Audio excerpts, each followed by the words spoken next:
راہوں کے سارے کانٹے اٹھا کر گیا ہوں میں، راہوں کے سارے کانٹے اٹھا کر گیا ہوں میں،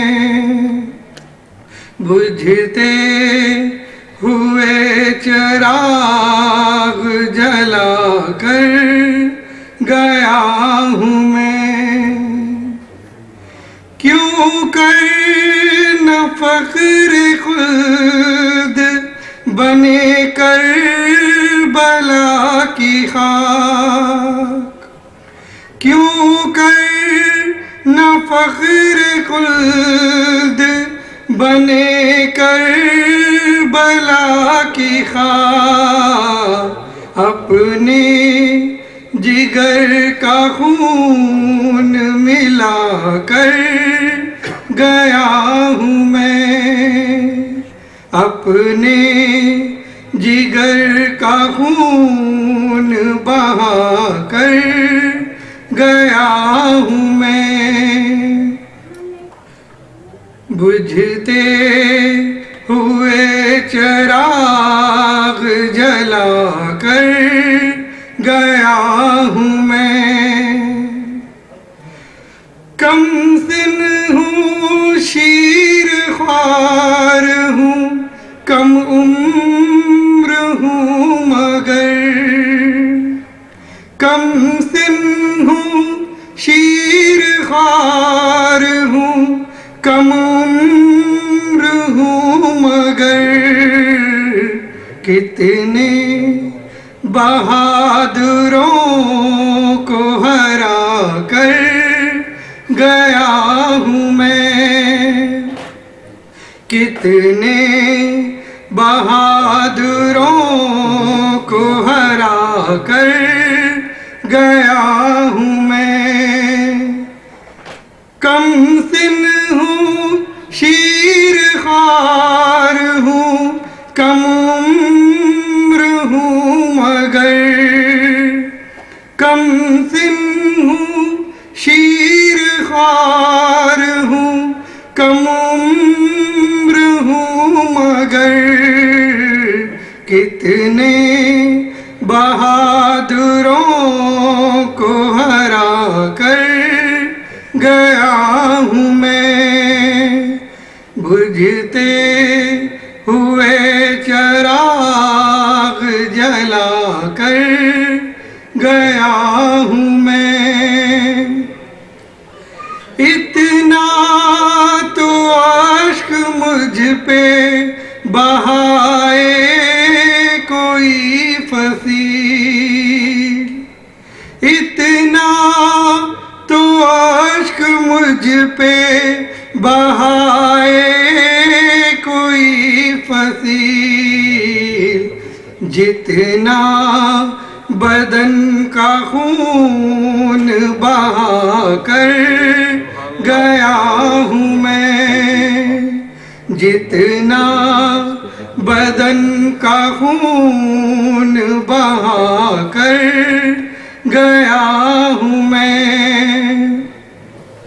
اتنا تو عشق مجھ پہ بہائے کوئی فصیل، اتنا تو عشق مجھ پہ بہائے کوئی فصیل، جتنا بدن کا خون بہا کر گیا ہوں میں، بجھتے ہوئے چراغ جلا کر گیا ہوں میں، اپنے ہے کون کون بتا کر گیا ہوں میں، اپنے ہے کون کون بتا کر گیا ہوں میں، اللہم صلی علی محمد وعلی محمد. محمد. اچھا برادر رضوان، اب گزارش کروں گا برادر سید اجل سے کہ وہ آئیں اور سلام پیش کریں. برادر سید اجل بآواز بلند صلوات. اللہم صلی علی محمد وعلی محمد.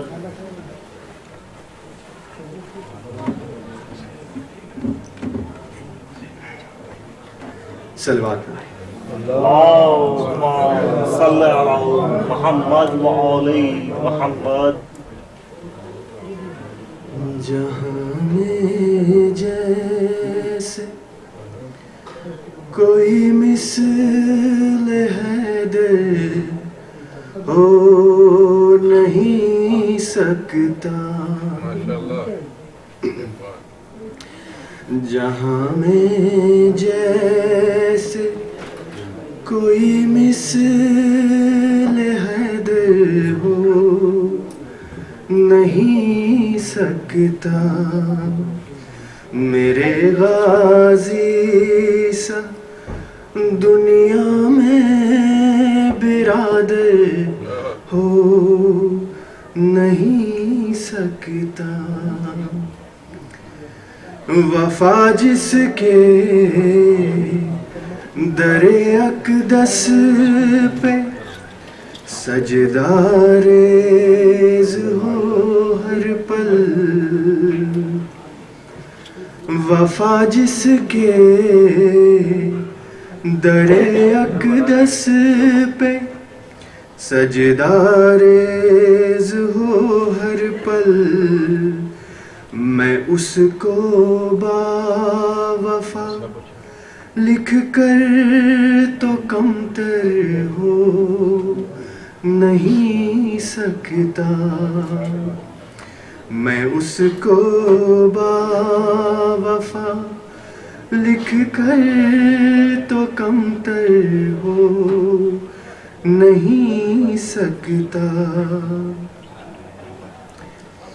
زمانے نے بہت ڈھونڈا، بہت جانچا، بہت پرکھا.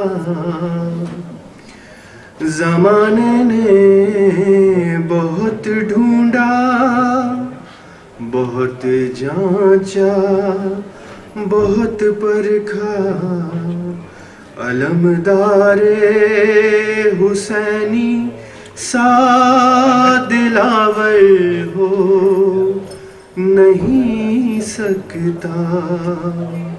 میرے غازی سا دنیا میں برادر ہو نہیں سکتا. شرافت خون میں گر ہو تو آنکھیں خود چھلکتی ہیں. شرافت خون میں گر ہو تو آنکھیں خود چھلکتی ہیں. غم کرب و بلا سب کا مقدر ہو نہیں سکتا. غم کرب و بلا سب کا مقدر ہو نہیں سکتا. حسینی فوج کا ہر ایک سپاہی ایک لشکر ہے. حسینی فوج کا ہر ایک سپاہی ایک لشکر ہے. کوئی لشکر 72 کے برابر ہو نہیں سکتا. میرے غازی سا دنیا میں برادر ہو نہیں سکتا.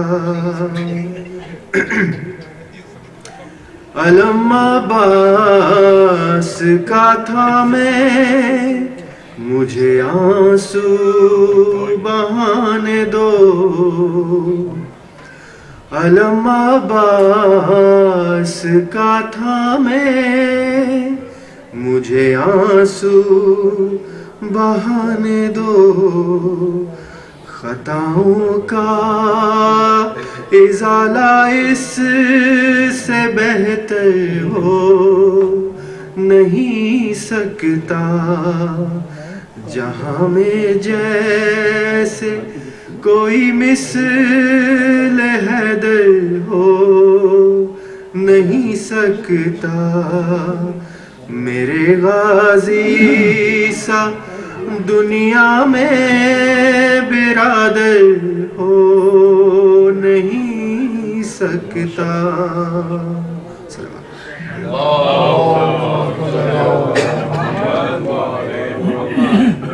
ایک دفعہ پھر بآواز بلند صلوات اللہم صلی علی محمد وآلہ محمد۔ یہ تھے برادر اجد۔ اب میں گفتگو کروں گا برادر ظفر سے، وہ آئیں اور سلام پیش کریں بآواز بلند صلوات اللہم۔ ظفر زیدی صاحب رضوی۔ بار دیگر سلوات۔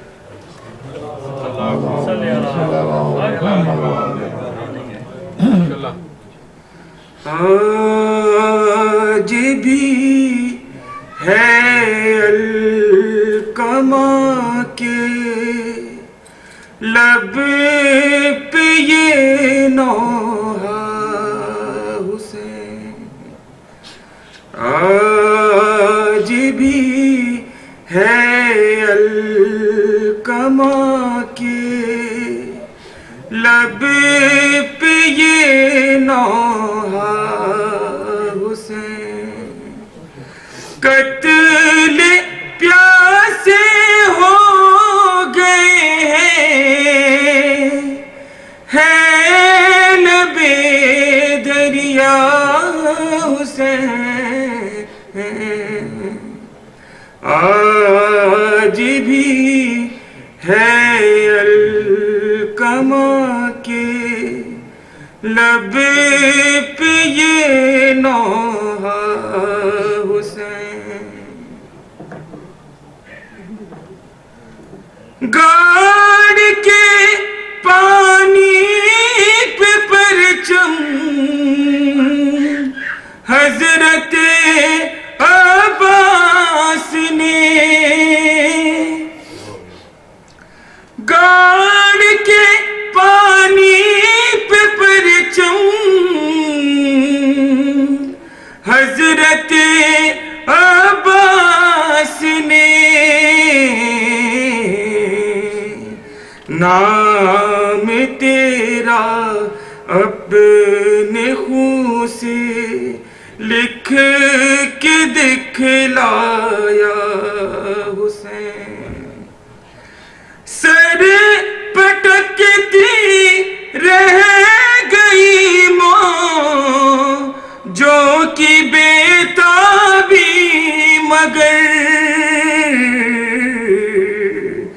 رہ گیا 6 ماہ کا اصغر تیرا پیاسا حسین، لاش قاسم اس طرح پامال ہو کر رہ گئی، پھر سے بھائی کا جگر ٹکڑے ہوئے دیکھا حسین، آج بھی ہے الکما کے لب پہ یہ نوحہ حسین، قتل پیاسے ہو گئے ہیں لب دریا حسین، آج بھی ہے الکما کے لب پہ یہ نوحہ حسین.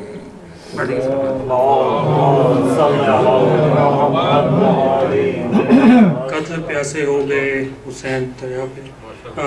گزارش ہے برادر امتیاز بھائی سے کہ وہ آئے اور سلام پیش کرے. آواز بلند صلوات.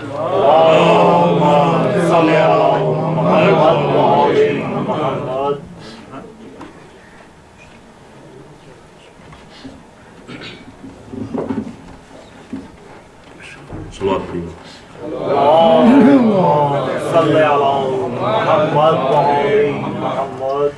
ایک دفعہ پھر صلوات پڑھیے.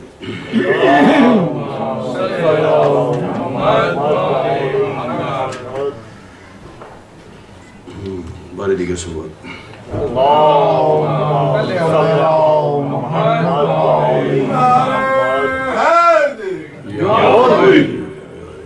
برادر آغا صاحب کی کل کی فرمائش ہے وہ پڑھنا چاہ رہا ہوں میں.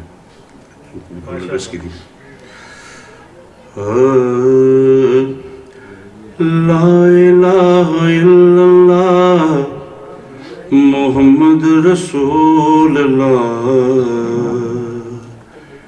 الازوال درسگاہ حسین ہے. لا الہ الا اللہ محمد رسول اللہ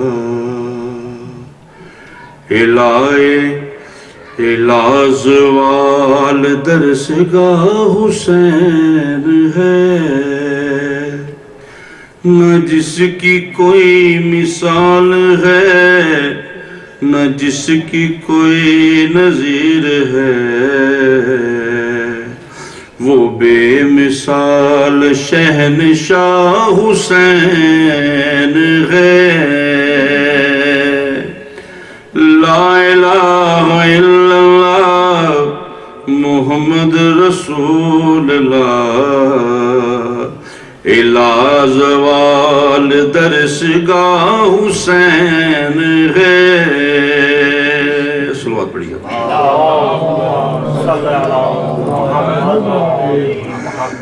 حسین روح کائنات ہے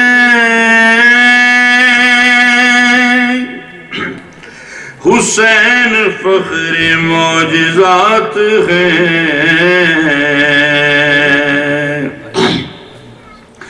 حسین روح کائنات ہے حسین فخر معجزات ہے.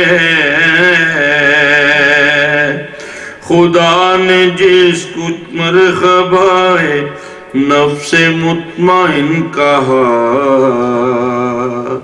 وہ کربلا کا مطمئن حسین ہے. لا الہ الا اللہ محمد رسول اللہ الازوال درسگاہ حسین ہے. حسین لا الہ کی بندگی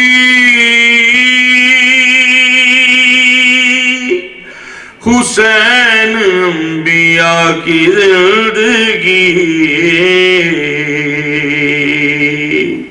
حسین لا الہ کی بندگی حسین انبیاء کی زندگی.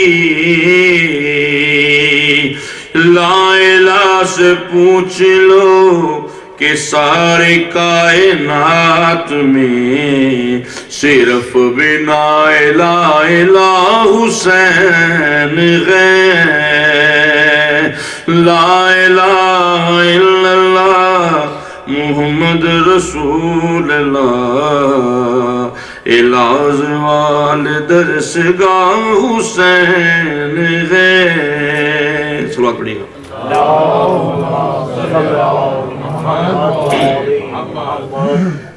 تڑپ چکی شبیہ مجتبیٰ مگر حسین ہے ڈٹا رہا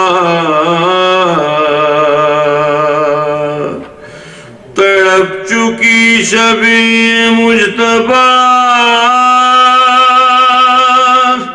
مگر حسین ہے ڈٹا رہا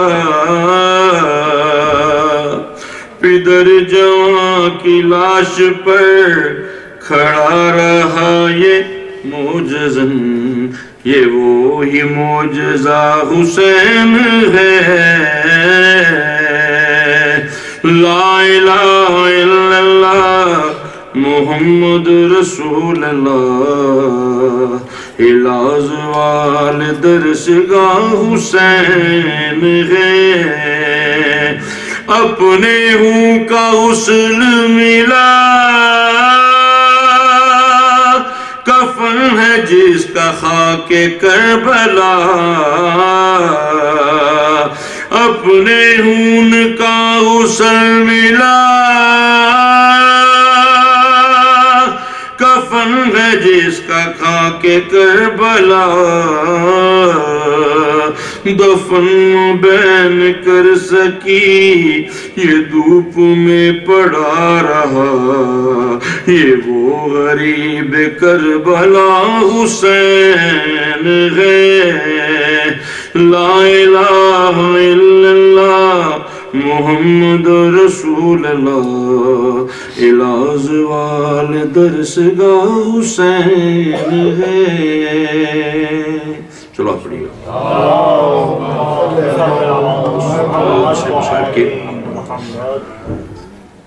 بانو کہاں تلاش کرے اپنے لال کو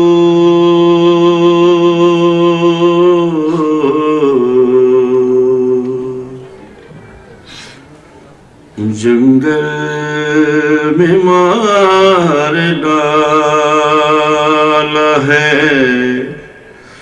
زہرا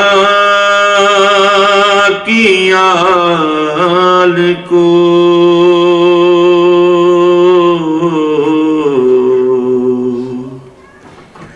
بانو کہاں تلاش زینب کے ساتھ روتی تھی سب مل کے بیویاں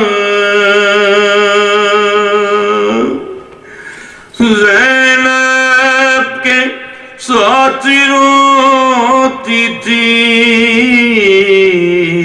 سب مل کے بیویاں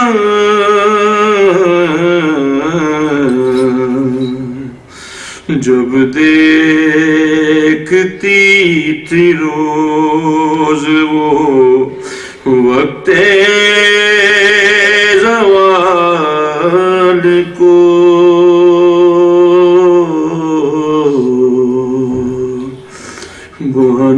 بہنوں کہاں تلاش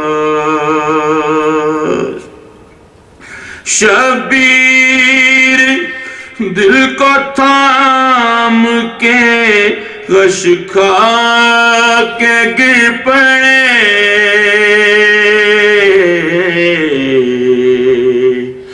دیکھا جو ہوں میں غرق نبی کے جمال کو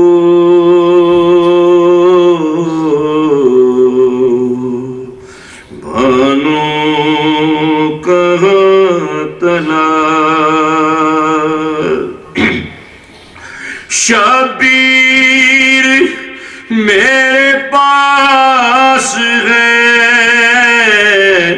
صدقے میں بس یہی شبیر میرے پاس ہے صدقے میں بس یہی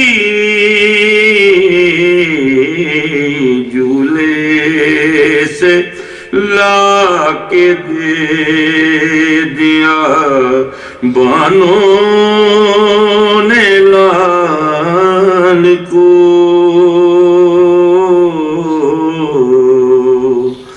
بانوں کہاں تلاش شبیر لا رہے ہیں میدان سے دیکھیے شبیر لا رہے ہیں میدان سے دیکھیے اپنے ضعیف کندھوں پہ 18 سال کو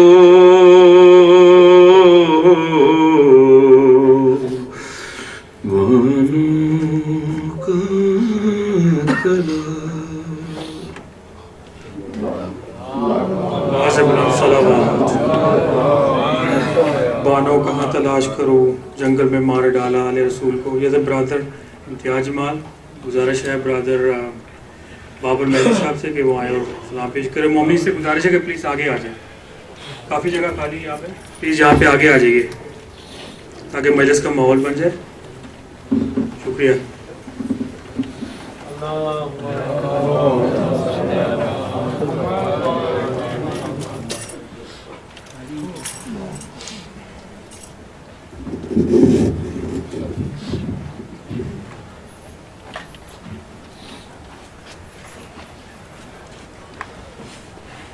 درود پڑھی محمد و آل محمد.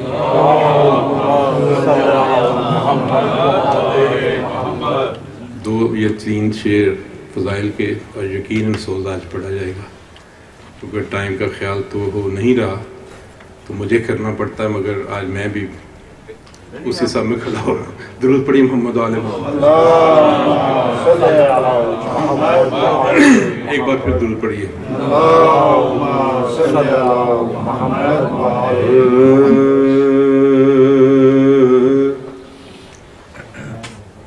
کہو نہ حاجتے ذکر شاہ خدا کیا ہے,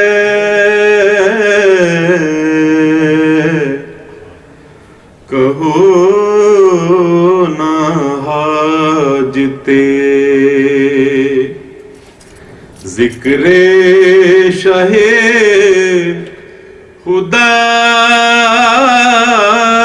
کیا ہے,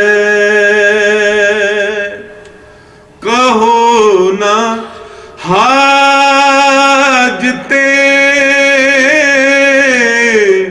ذکر شاہ خدا کیا ہے.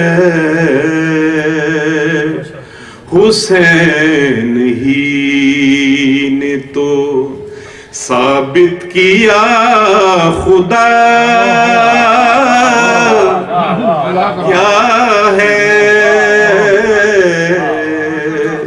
حسین ہی نے تو ثابت کیا خدا کیا ہے. توجہ سنیے. غم حسین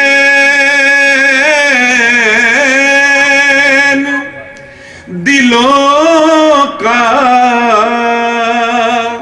نفاق دھوتا ہے, غم حسین دلوں کا نفاق دھوتا ہے. تو اب نہ پوچھئے رونے کا فائدہ کیا ہے درود محمد علیہ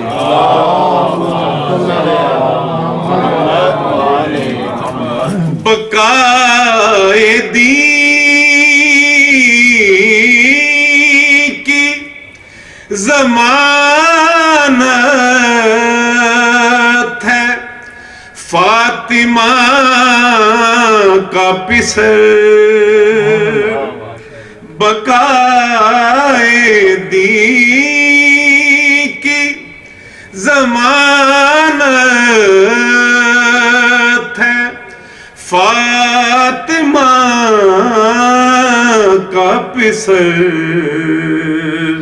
نہیں حسین تو اسلام میں دھرا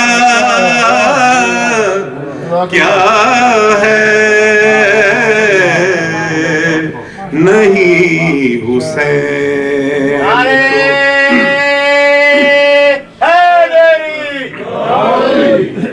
نہ یہ کربلا کے شہیدوں نے حل کیا ورنہ شعر دیکھیے یہ کربلا کے شہیدوں نے حل کیا ورنہ کسے خبر تھی فنا کیا ہے اور بقا کیا ہے کسے خبر تھی فنا کیا ہے اور بقا کیا ہے رضائے حق کی ہر ایک راہ میں ہے نقش حسین رضائے حق کی ہر ایک راہ میں ہے نقش حسین میں کربلا سے نہ جاؤں تو راستہ کیا ہے درود محمد علیہ حسین ہی نے تو ثابت کیا خدا کیا ہے درود محمد علیہ ایک بار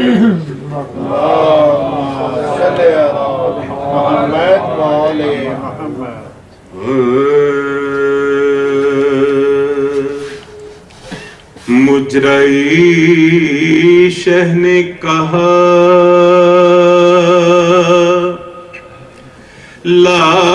لاش پہ آنا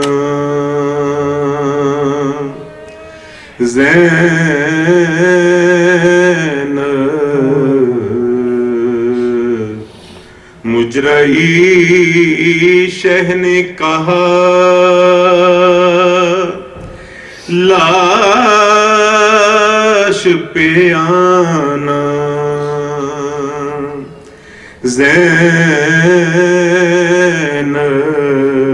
زینب اور سکینہ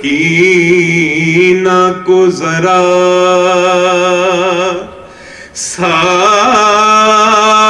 نہ لانا زینب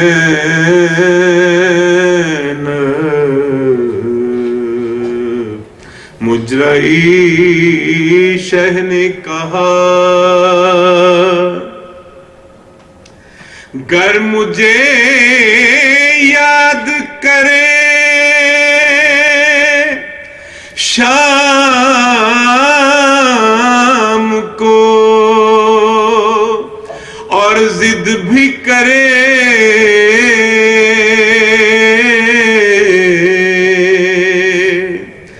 گر مجھے یاد کرے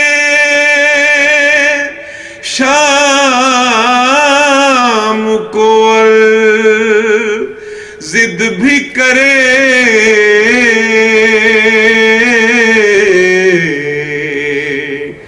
اپنے سینے پہ سکینہ کو سلانا زینب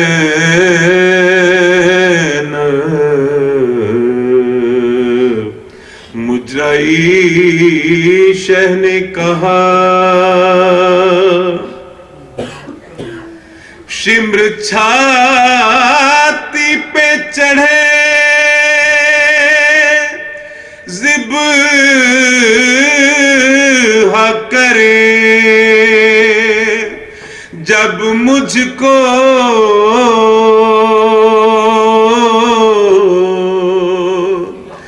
شمر چھاتی پہ چڑھے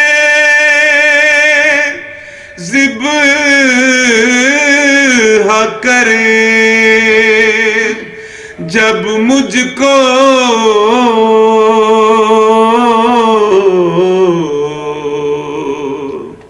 سر کھلے پیٹتی خیمے سے نانا زینب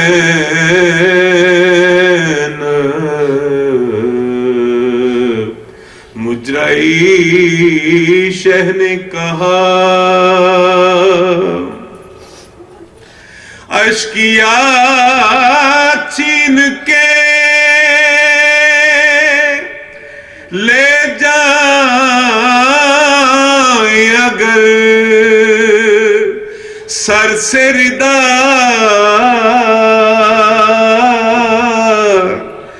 اشکیا چھین کے لے جائیں اگر سر سے ردا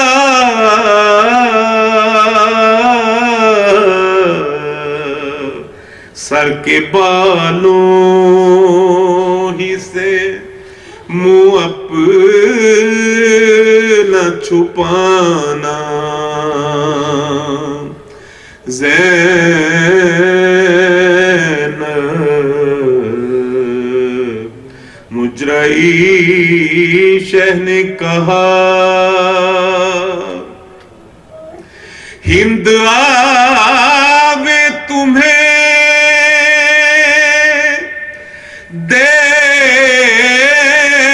دیکھنے کو زندہ میں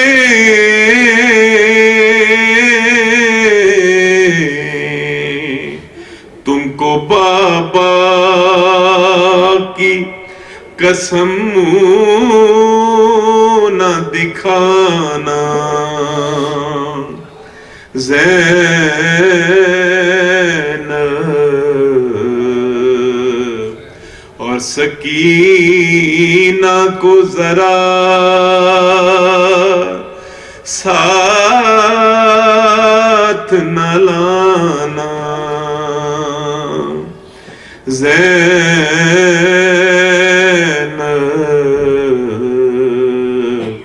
مجرعی شہ نے کہا درود محمد علیہ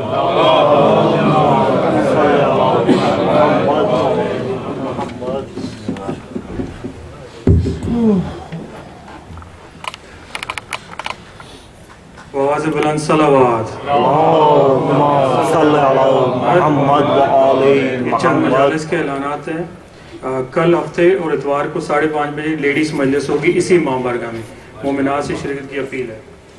کل اور پرسوں ہفتہ اتوار 5:30 بجے شام. ایک اور مجلس کا اعلان ہے. مجلس اعزاز و یوم زینب تھرسڈے اکتوبر 13 11 محرم 8 PM شارپ اسی ماں بارگاہ میں مولانا علامہ عباس کمیلی صاحب کراچی سے وہ خطاب فرمائیں گے. تمام مناظر سے شرکت کی اپیل ہے. اور شاہ نجف کے عاشورہ ڈے کا پروگرام کا اس طرح سے پروگرام ہے کہ ہر سال کی طرح اسی طرح اس دفعہ بھی holiday inn express springfield virginia جس کا ایڈریس ہے 6401 brandon avenue springfield virginia wednesday october 12 2016 10 بجے صبح سے لے کے شام 4 بجے تک. وہیں پہ دن کے عاشور کے اعمال ہوں گے اور شفاقہ چکنی ہوگی, وہیں پہ مجلس ہوگی اور پھر شام کو شام غریبہ کی مجلس اسی ماں بارگاہ میں ہوگی. تو یہ اگر کسی کو ایڈریس چاہیے تو بعد میں مجھ سے یا یہاں سے آپ رابطہ کر لیں. 6401 برینڈن ایونیو ہالیڈے ان اسپرنگ فیلڈ ورجینیا. آواز بلند صلوات. مومنین سے پھر ایک دفعہ التماس ہے کہ تھوڑا سا آگے تشریف لائیں. کافی جگہ خالی ہے, پلیز. شکریہ. شروع سے آگے بیٹھا کریں. مولانا صاحب بڑے نفیس ہیں, وہ آپ سے مسئلے نہیں پوچھیں گے, آپ آ جائیں آگے. تو گزارش کروں گا مولانا شیر رابطی صاحب سے وہ آئیں مجلس اعزاز سے خطاب کریں. بآواز بلند صلوات.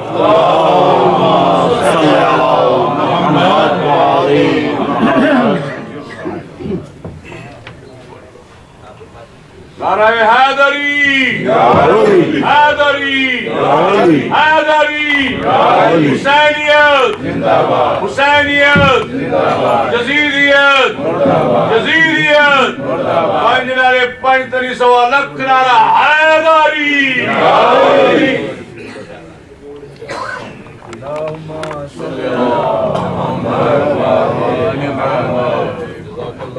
آواز بلند تر صلوات.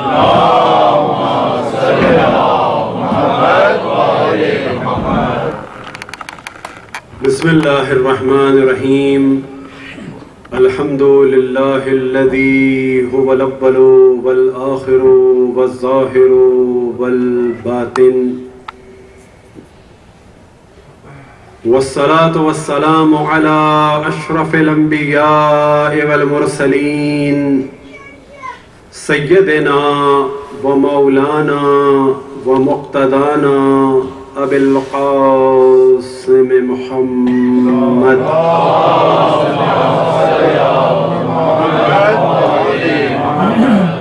وعلى أهل بيته الطيبين الطاهرين المعصومين سيما بقية الله في الأراضين مهدي المنتظر أرواحنا وأرواح العالمين لتراب مقدمه الفداء ولعنة الله على أعدائهم ومنكر فضائلهم وغاصب حقوقهم إلى قيام يوم الدين.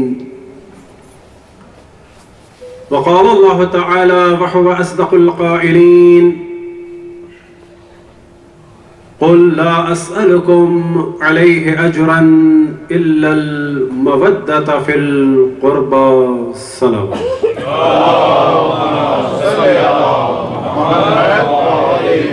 وقال رسول الله صلى الله عليه وآله وسلم الحسين مني وأنا من الحسين.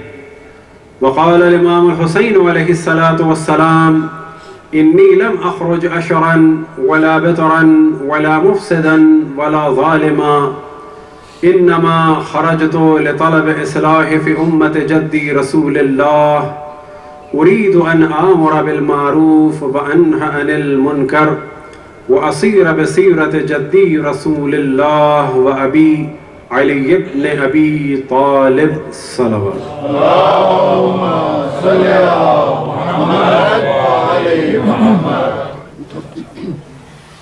سب سے پہلے رسول اللہ صلی اللہ علیہ وآلہ وسلم و مولا امیر المؤمنین علیہ الصلاۃ والسلام اور حضرت فاطمہ صلوات اللہ وسلام علیہا اور امام حسن علیہ الصلاۃ والسلام اور باقی ائمہ علیہم الصلاۃ والسلام خصوصاً امام زمان علیہ الصلاۃ والسلام کی خدمت میں شہادت امام حسین علیہ الصلاۃ والسلام اور شہادت اصحاب حسین و انصار حسین و اسیری اسیران کربلا خصوصاً حضرت زینب اور حضرت ام کلثوم کی اسیری کی تعزیت پیش کی جاتی ہے۔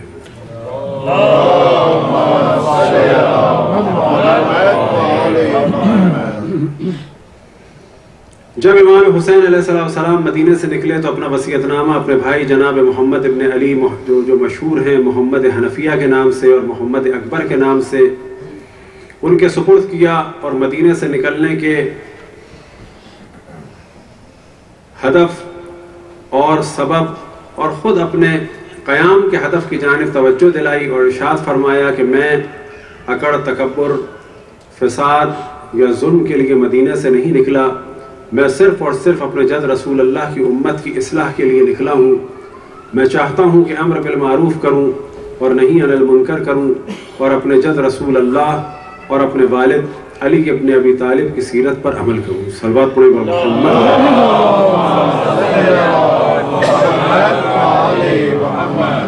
گزارش ہے کہ سورہ فاتحہ پڑھیں تمام مومن و مومنات کے لیے، ہم سب کے آباء و اجداد کے لیے، بزرگان کے لیے، اور خصوصاً جو مومنین عزاداری امام حسین علیہ السلام کو انجام دینے کے جرم میں اور مودت اہل بیت علیہم السلام کے جرم میں، یا بالفاظ دیگر رسول اللہ صلی اللہ علیہ وآلہ وسلم کی رسالت کی اجرت کہ جو محبت اہل بیت کی صورت میں ہے اسے ادا کرنے کے جرم میں قتل ہوئے، اور انہی میں سے ایک مومن کے جو آج کراچی میں امام زین العابدین علیہ السلام بارگاہ امام زین العابدین علیہ السلام کہ جو گلستان جوہر میں تھی اور ان کا نام تھا منتظر زیدی صاحب، ان کے درجات کی بلندی کے لیے رحم اللہ من قرأ الفاتحہ۔ بسم اللہ الرحمن الرحیم، الحمد للہ رب العالمین، الرحمن الرحیم، مالک یوم الدین، ایاک نعبد و ایاک نستعین، اهدنا الصراط المستقیم، صراط الذین انعمت علیہم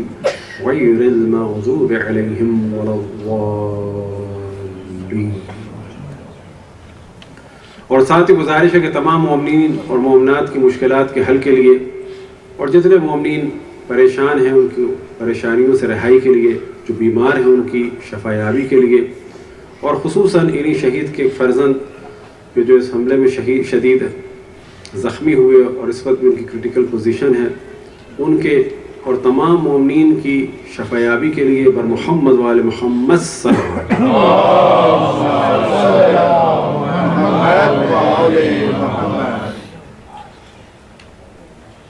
یہ جو شروع میں ہم نے دعا کرائی اس کی جانب بھی توجہ دیں کہ محبت اہل بیت علیہم السلام کا یا جرنلی جس سے بھی محبت کی جاتی ہے اس محبت کا ایک تقاضا یہ ہے کہ جس سے وہ محبت کرے اس سے بھی محبت کی جائے، یہ ایک فطری تقاضا ہے۔ گو کہ عالم اسلام میں ایک بہت بڑی تعداد کہ جو بالکل فطری تقاضوں کے برخلاف جا رہی ہے، ایک ہی دل میں ظالم اور مظلوم، قاتل اور مقتول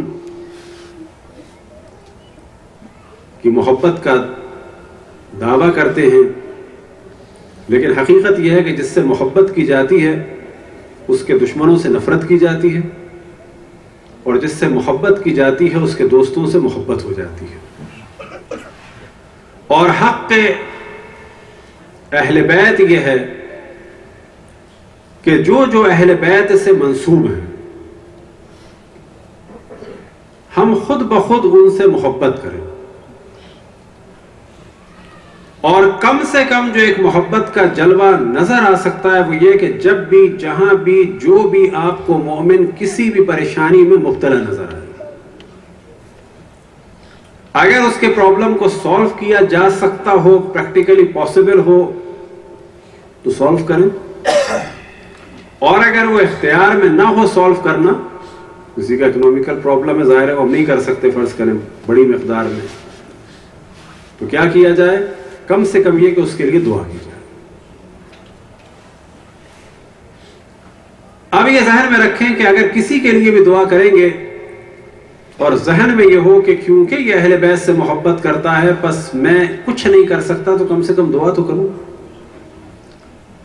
تو یہ دعا ممکن ہے کہ دنیا کے کسی کام کے لیے ہو، ایک مومن کے لیے کسی بھی دنیا ہے، نوکری کے لیے ہو سکتی ہے، ابھی تو ہم نے جان کے لیے دعا کی، نوکری کے لیے،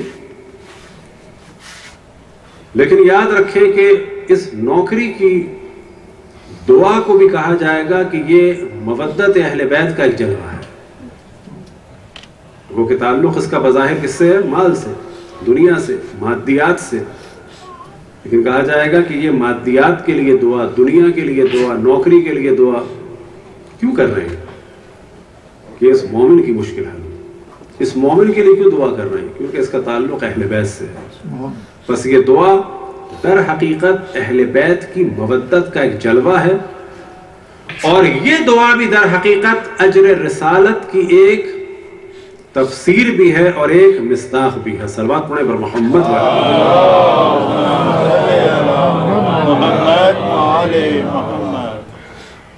ہم نے شروع میں توجہ دلائی کہ مختلف موضوعات کو ڈسکس کریں گے، اور اگر آپ میں سے بھی کسی کے ذہن میں کوئی موضوع ہے، اب یہ ضروری نہیں ہے کہ ہر وقت ہی کسی خاص موضوع کو ڈسکس کیا جائے۔ اب مثال کے طور پر خود یہ دعا کا موضوع اور مومنین کے لیے دعا کا موضوع کہ بظاہر ممکن ہے کہ لگے کہ اس سے تو کوئی تعلق ہی نہیں ہے ایام عزا سے یا اہل بیت سے، لیکن یہ ایک غلط فہمی ہوگی کہ اگر کوئی ایسا تصور کرے۔ ممکن ہے کسی کی مادی مشکل کو حل کرنا ایسا لگے کہ یہ مادی کام ہے، کسی کی نوکری کے لیے ترقی کی دعا کرنا یہ لگے کہ یہ تو مادی کام ہے، لیکن در حقیقت یہ بھی دینی کام ہے۔ وجہ کیا ہے، قانون کیا ہے، وہ آپ کے سامنے بیان کیا۔ تو یہ ذہن میں رکھیں کہ جب بھی کسی کی مشکل کو حل کیا جا سکے، مشکل کو حل کریں، چاہے وہ چل کے ہو، اور روایات میں نقل ہوا کہ امام حسن علیہ السلام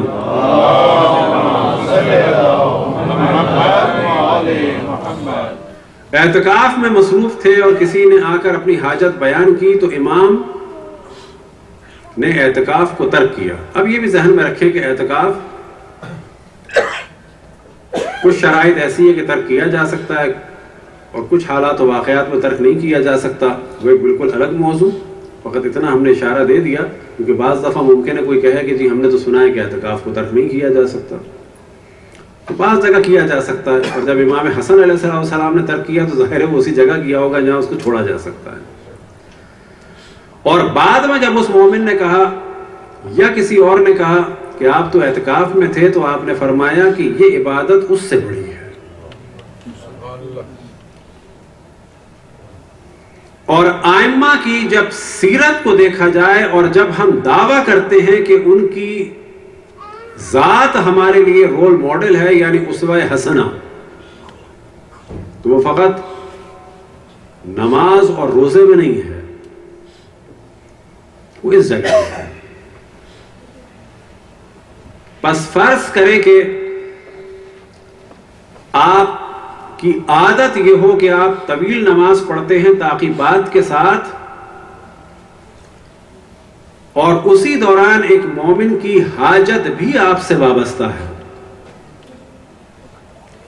تو اگر صحیح معنی میں ائمہ کی سیرت کا علم ہوگا تو انسان، اور فرض یہ ہے کہ اسی دوران مسئلے کو حل کرنا ہے، لیٹ نہیں کیا جا سکتا، یہی وقت ہے۔ تو اگر انسان ائمہ کی معرفت رکھتا ہوگا تو وہ دعا اور تعقیبات کو چھوڑ دے گا، انسان کے پرابلم کو سالو کرے گا۔ لیکن اگر وہ معرفت نہیں رکھتا ہوگا تو ممکن ہے کہ 1.5 گھنٹے دعا کے بعد کہے گے بتاؤ کیا ہوا، وہ کیا کچھ نہیں، اب تو مر گئے وہ جن کو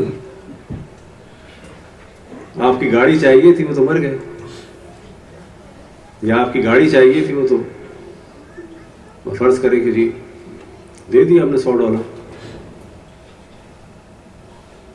تو یہاں سے پتہ چلتا ہے کہ بعض دفعہ بعض کام انسان انجام دے رہا ہوتا ہے، لیکن وہ اس وقت ائمہ کی سیرت کے مطابق نہیں ہوتے، لیکن اگر اس کام کو چھوڑ دیا جائے تو وہ عیناً ائمہ کی سیرت ہوتی ہے۔ ایک واقعہ جو کئی دفعہ ہم نے مجالس میں بیان کیا،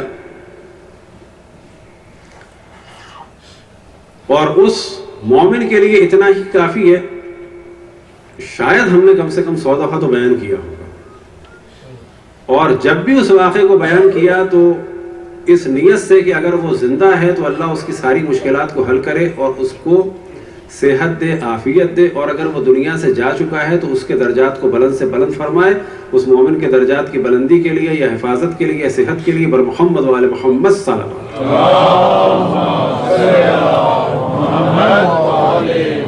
وسلم. اور اب یہ اس سے بڑھ کر کوئی کام نہیں ہو سکتا کہ 60s میں ایک مومن نے کام انجام دیا اور آج اس کا ذکر ہو رہا ہے. کراچی میں انجام دیا، یہاں اس کا ذکر ہو رہا ہے.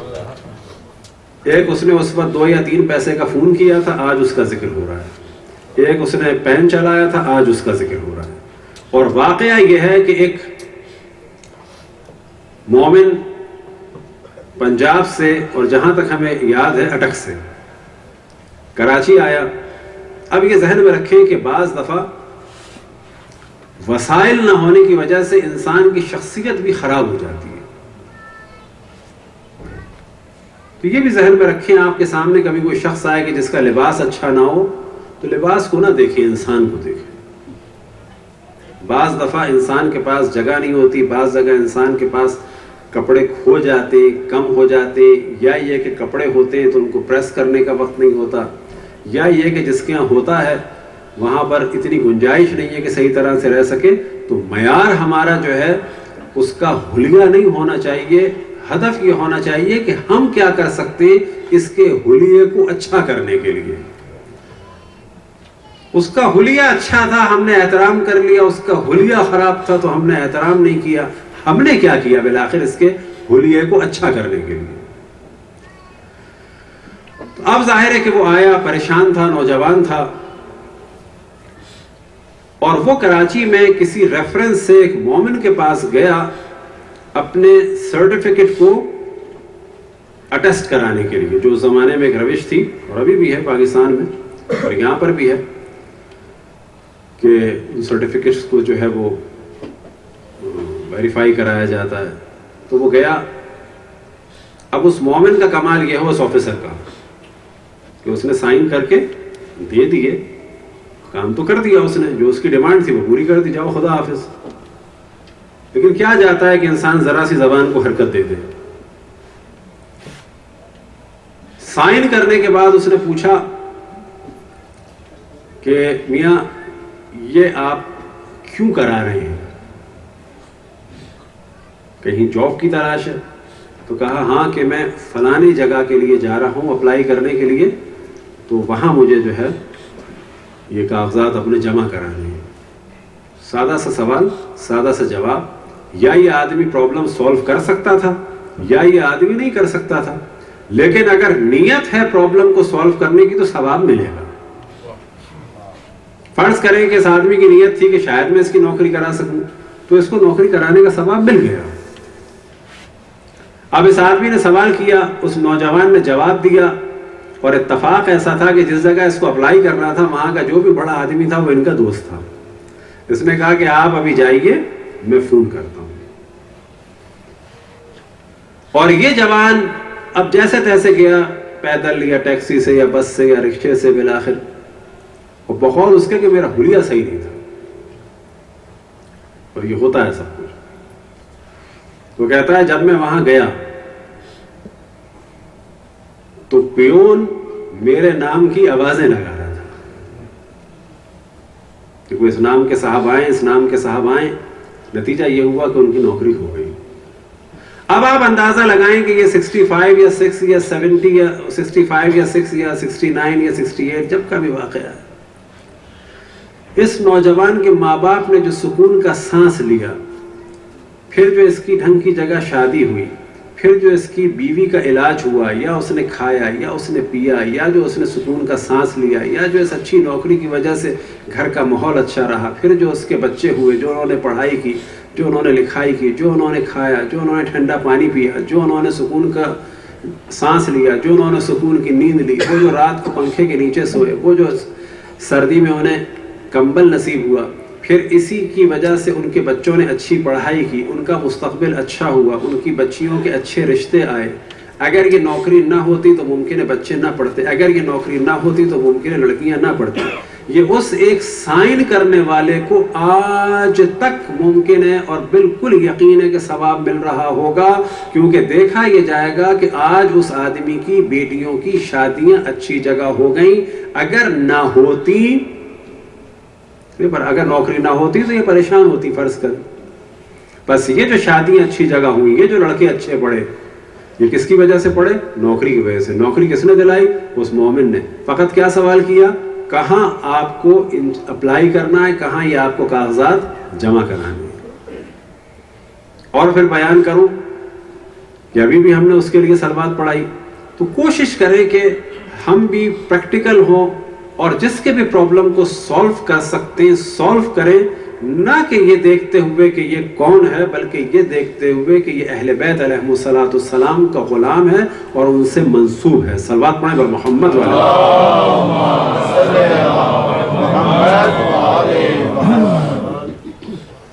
آپ اس ضمن میں بہت ساری مثالیں دی جا سکتی ہیں. جو لوگ یہاں پر آئے آپ ان کو سپورٹ کریں. ممکن ہے کہ لڑکے کو آپ نے سپورٹ کیا، ملینئر بن گیا، وہ آپ کو ایسے دیکھتے ہوئے چلا جاتا ہے. کوئی ایسے بھی کرتا ہے تو بڑی بات ہے، وہ ایسے بھی نہیں کرتا تو کیا کیا اس نے؟ وہ اپنا رنگ دکھا رہا ہے. ہمیں اہل بیت کے سامنے اپنا کام کرنا ہے. کوئی ضروری ہے جس کے ساتھ ہم کام کریں وہ ہمیں BMW دلائے؟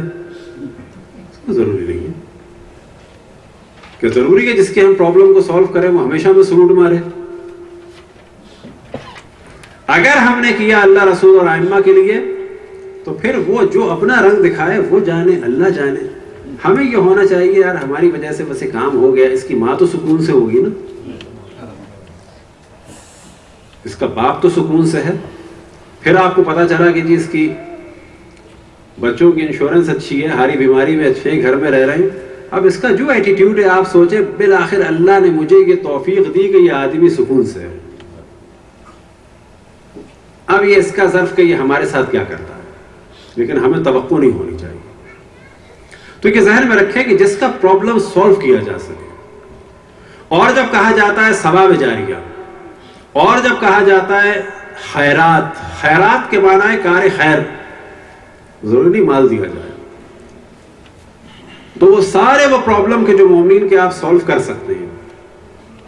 کسی کو آپ نے دیکھا پریشان ہے، اس کی گاڑی خراب ہے اور آپ کو واضح لگا کہ یار گاڑی تو واقعا خراب ہے. اب وہ کیا کر سکتے ہیں؟ چلتے چلتے بسم اللہ الرحمن الرحیم یا سبحان اللہ والحمد للہ ولا الہ الا اللہ واللہ اکبر اللہم صلی علی محمد وعلی محمد. یا اللہ تو اس مومن کی مالی مشکلات کو حل فرما. اللہم صلی علی محمد وعلی محمد. کیا جاتا ہے اس میں؟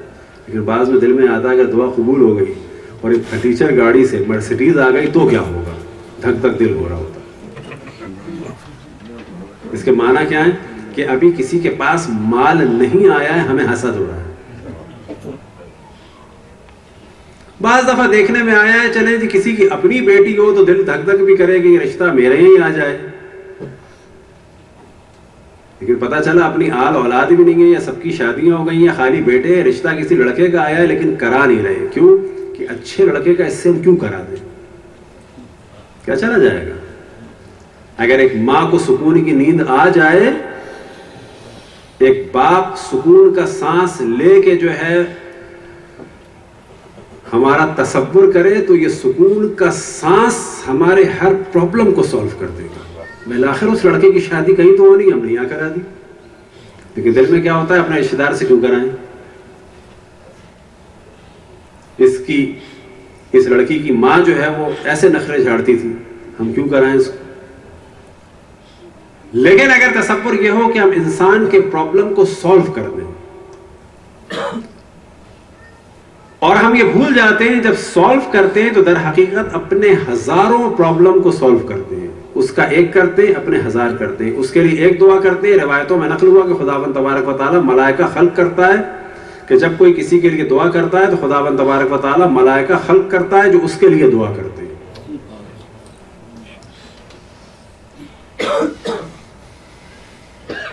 تو جب کہا جاتا ہے اہل بیت علیہ الصلوۃ والسلام کی سیرت اور تعلیم تو فقط وہ دعا اور زیارت اور حج اور عمرہ نہیں ہے.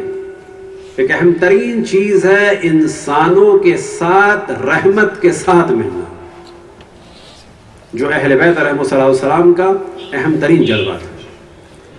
اب ممکن ہے کوئی کہے انسان تو کون سے انسان؟ خالی مسلمان نہ، جس کے ساتھ بھی نیکی ہو سکے، البتہ شرعی حدود میں. اور بعض دفعہ انسان بعض کام نہیں کر سکتا، فقط نصیحت کر دے. ایک نصیحت کے جس کا ہم نے بعض دفعہ مجالس میں ذکر بھی کیا، اور شیطان روکتا ہے. ہمیں اب تک یاد ہے ایک دفعہ کراچی میں ایک جویلر کیا تھے اور کچھ سامان خریدنے گئے تھے.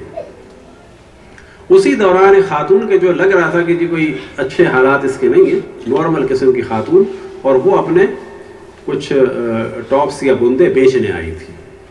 لیکن اتنی تیزی سے یہ کام ہوا کہ ہم جتنا اب تک ہمیں افسوس ہوتا ہے کہ جتنا ڈیسیشن ہمیں جلدی لینا چاہیے تھا فریکشن آف سیکنڈ میں، اور یہ دعا کرنی چاہیے کہ بعض دفعہ ہم جلدی بولڈ ڈیسیشن لے سکیں، لیکن ہم نے ذرا دیر میں لیا.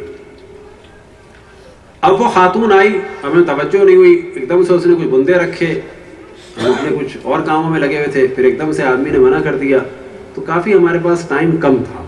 خیر جب وہ چلی گئی تو معلوم ہوا کہ میں نے پوچھا کہ یہ کیا کیوں آئی تھی خاتون؟ تو کہا یہ اپنے بندے بیچنے آئی تھی. میں نے کہا واپس کیوں چلی گئی؟ تو بتایا کہ مثلا یہ شاید 5,700 میں نے بتایا تھا، تو یہ کہہ رہی تھی تھوڑے سے اور دیں. تو میں نے کہا کہ اس کی اصل قیمت کیا ہوگی اس گولڈ کی؟ تو اس نے یہی بتایا 6-7 ہزار. اب ایک دم سے جو ہے وہ شیطان کا وسوسہ تھا کہ خامخواہی کی فضولی کرنا ہے، اس کو نصیحت کرنا، لیکن فریکشن آف سیکنڈ میں ایک دم سے آیا تو کر کیا لے گا یہ آدمی؟ ہم تو خود اس کے لینے آئے، ڈانٹے گا بھگائے گا ہم چلے جائیں گے، اس کا نقصان ہے. ہمیں کیا کر لے گا؟ مارے گا پیٹے گا، کیا کرے گا یہ؟ ہم اپنی حق بات کریں گے، اس کو سمجھائیں گے، اس کے بھی کام آئے گی، ہمارے بھی کام آئے گی. تو میں نے اس سے کہا آپ کو اللہ نے اتنا سب کچھ دیا ہے، یہ پوری دکان آپ کی ہے، ہمیشہ فائدہ ہوتا ہے.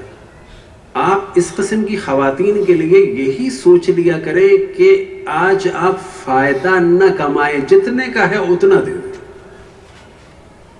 پتہ چل جاتا ہے پریشان خواتین، جتنے کا ہے اتنا ہی دے دیں. جب آپ کو اللہ نے لاکھوں دیا ہے یہ سب کچھ، آج 1,000 نہ کماتے، آپ 2,000 نہ کماتے. وہ خاتون جا چکی تھی اور جویلر کا رنگ بدل گیا، اور اس نے بہت شکریہ کیا کہ آپ نے مجھے بہت اچھا گائیڈ کیا. صلوات پڑھیں پر محمد والے.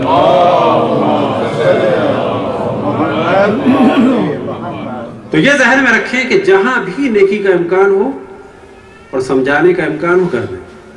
اب آپ تصور کریں ایک جانب ائمہ کی یہ سیرت، اب ظاہر ہے کہ جو واقعہ آپ کو سنانے والے ہیں آپ نہ پہنچ سکتے ہیں نہ سمجھ سکتے ہیں، البتہ ہم بھی نہیں پہنچے تھے وہاں تک، نہ سمجھے تھے. اور یہ واقعہ ہمیں کراچی میں نیو رضویہ میں سننے کو ملا. کس کا تھا یہ ہمیں بھی نہیں سمجھ میں آیا، نہ آپ کو سمجھ میں آئے گا.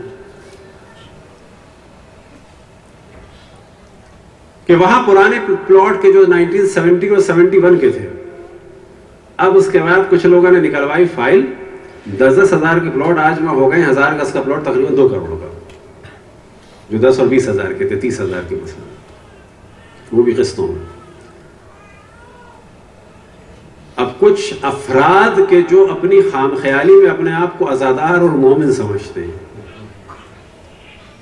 وہ کراچی سے اٹھ کے یہ سب انہوں نے ٹٹول لیا کہ مثلا یہ پلاٹ کس کا ہے، یہ خاتون کہاں رہتی ہے.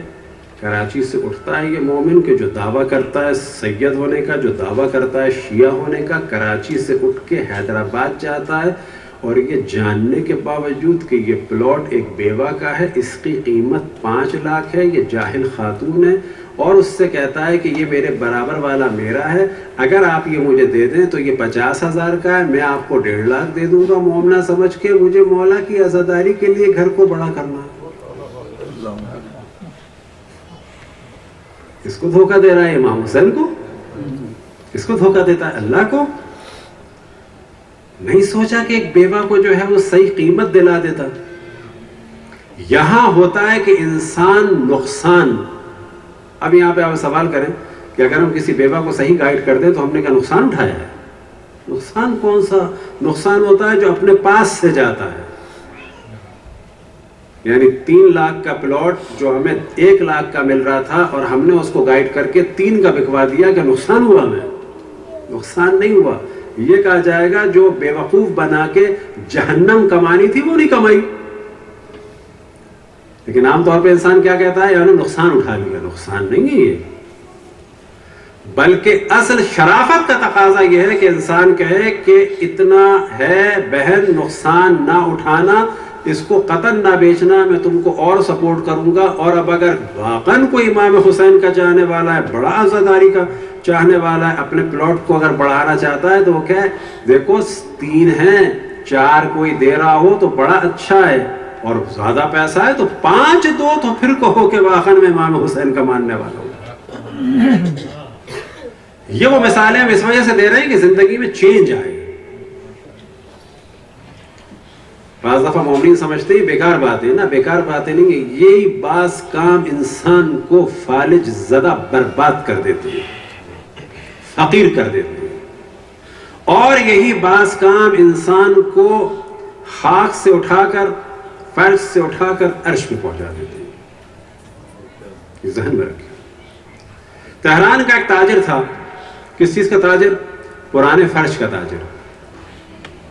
اپنے بیٹے کے ساتھ یہ کام کرتا تھا. پرانے فرش آپ جانتے ہیں آج بھی یہاں ڈیمانڈ ہے اس کی. تو ایک دن جب بیٹا واپس آیا تو کہتا ہے کہ مجھے آج اتنے 1000 کا فائدہ ہوا، مثلا یہ اتنے 100 کا، تو پرانی بات تھی. تو شریف جو باپ تھا اس نے کہا اتنا فائدہ ہوا تمہیں؟ اب بیٹا جو ہے بظاہر تمغے کا مطمئن ہے، تمغے کا انتظار کر رہا ہے کہ ابا کہیں گے بھائی تجھے کمال کر دیا. لیکن باپ پریشان ہوا، اتنا پیسہ؟ کہتا ہے کہ ہاں، میں پرانا قالین خریدنے کے لیے آوازیں لگا رہا تھا. ایک خاتون نے کہا کہ یہ میرا قالین ہے. اب فرض کی بات ہے، وہ فگر کیا تھا میں نہیں یاد، جو خود ہمارے استاد نے سنایا تھا. تو فرض کی بات یہ کہ وہ 10,000 کا قالین تھا. تو خاتون سے اس نے کہا کہ میں 2 کا خریدوں گا. اور خاتون نے کہا میرے بچے یتیم ہیں، بڑے پرابلم ہیں. تو وہ نے 2 کا لے لیا، اور اس کے بعد جا کے جو ہے مثلا میں نے اتنے کا بھیج دیا، 10 کا فرض کر یا 5 کا. ایک دم سے باپ نے کہا تم نے یہ کام کیا ہے؟ کہاں ہے قالین؟ خیر وہ تو بک چکا تھا. کہا پیسے دو. یہ ہوتا ہے شریف باپ. کہا پیسے دو. اب اس نے ظاہر پیسے دے دیے. کتنا فائدہ ہوا؟ 8,000. 2 ان کا اپنا تھا نا، 2 دیے تھے، 8 کمائے. کہ لو ابھی پیسے دو. 8,000 ہاتھ میں لیے کہ چلو مجھے لے کے اس کے. اب بیٹا جو ہے پریشان اور عجیب کہ کیا ہوا ہے ابا، کہ ابا بجائے تمغہ دینے کے اس وقت ناراض ہیں. وہ پیسے لیے، کہا کہ لے کے چلو. وہ بیوہ کے گھر آئے اور وہ کہتا ہے راستے میں ابا نے اپنے پاس سے پھل خریدے، اس کے لیے یتیم بچوں کے لیے. اور جا کے کہا کہ دیکھو یہ تمہارا قالین جو ہے 10,000 قیمت کا تھا، اس نے بیوقوف بنایا میرے بیٹے نے. اب یہ 10 کا بکا ہے تو تم سے چلو 9 کا لے لیتا، تمہیں بیوقوف بنایا. لہذا یہ پیسے تمہیں دیے. اب اس میں سے شاید اس نے 100-200 اٹھائے تھے، یہاں تک ہمیں یاد ہے، یا کہ پورے دے دیے تھے کہ نہ تم اس کی مالک. اور پھر بچے کو اس نے راستے بھر جو ہے ملامت کی کہ تجھے شرم نہیں آئی ایک بیوہ کے اوپر اور یتیموں کے اوپر. اور وہ نوجوان کہتا ہے کہ میرے باپ نے جو مجھے یہ درس دیا اور اس کے بعد ہمیشہ میں نے اس کا خیال رکھا، تو وہ تہران کے بڑے بزنس مینز میں سے ایک ہوا. صلوات پڑھیں بر محمد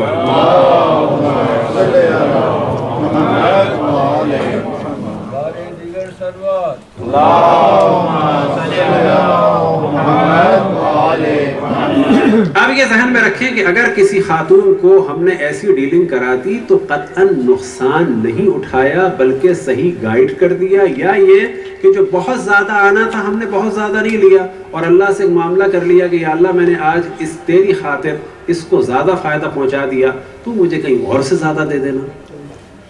اور خدا سے جو معاہدہ کیا جائے یاد رکھے کہ خداوند تبارک و تعالیٰ کی ذات مقدس کبھی بھی دھوکہ نہیں دیتی.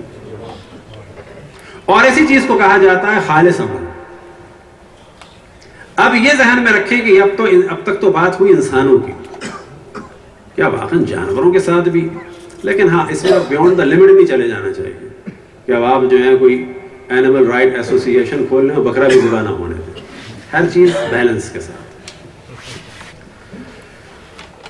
ایک شخص آیا اشرف الانبیاء حضرت محمد مصطفیٰ صلی اللہ علیہ وآلہ وسلم کی خدمت میں اور کہا کہ میں آپ کے پاس آ رہا تھا اور راستے میں نے کتے کو تڑپتے ہوئے دیکھا، اور اس کے بعد جب میں نے ارد گرد دیکھا تو ایک گڑھا تھا، اس میں پانی تھا، یا سمجھے کنواں تھا، اس میں پانی تھا، کوئی ڈول نہیں تھا، کوئی چیز نہیں تھی. میں اس میں اترا اور اترنے کے بعد اپنے جوتے میں نے پانی لیا اور کتے کو پلایا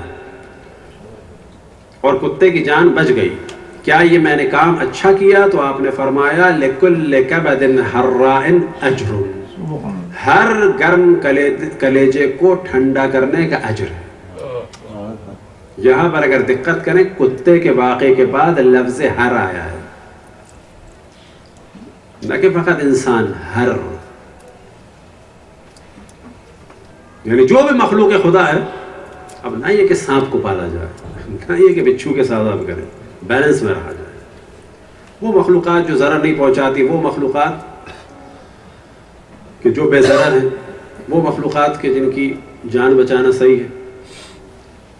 تو کیا فقط انسان کے ساتھ، فقط مسلمان کے ساتھ؟ نہ، ہر انسان کے ساتھ. فقط انسان کے ساتھ نہ، حتی کتے کے ساتھ.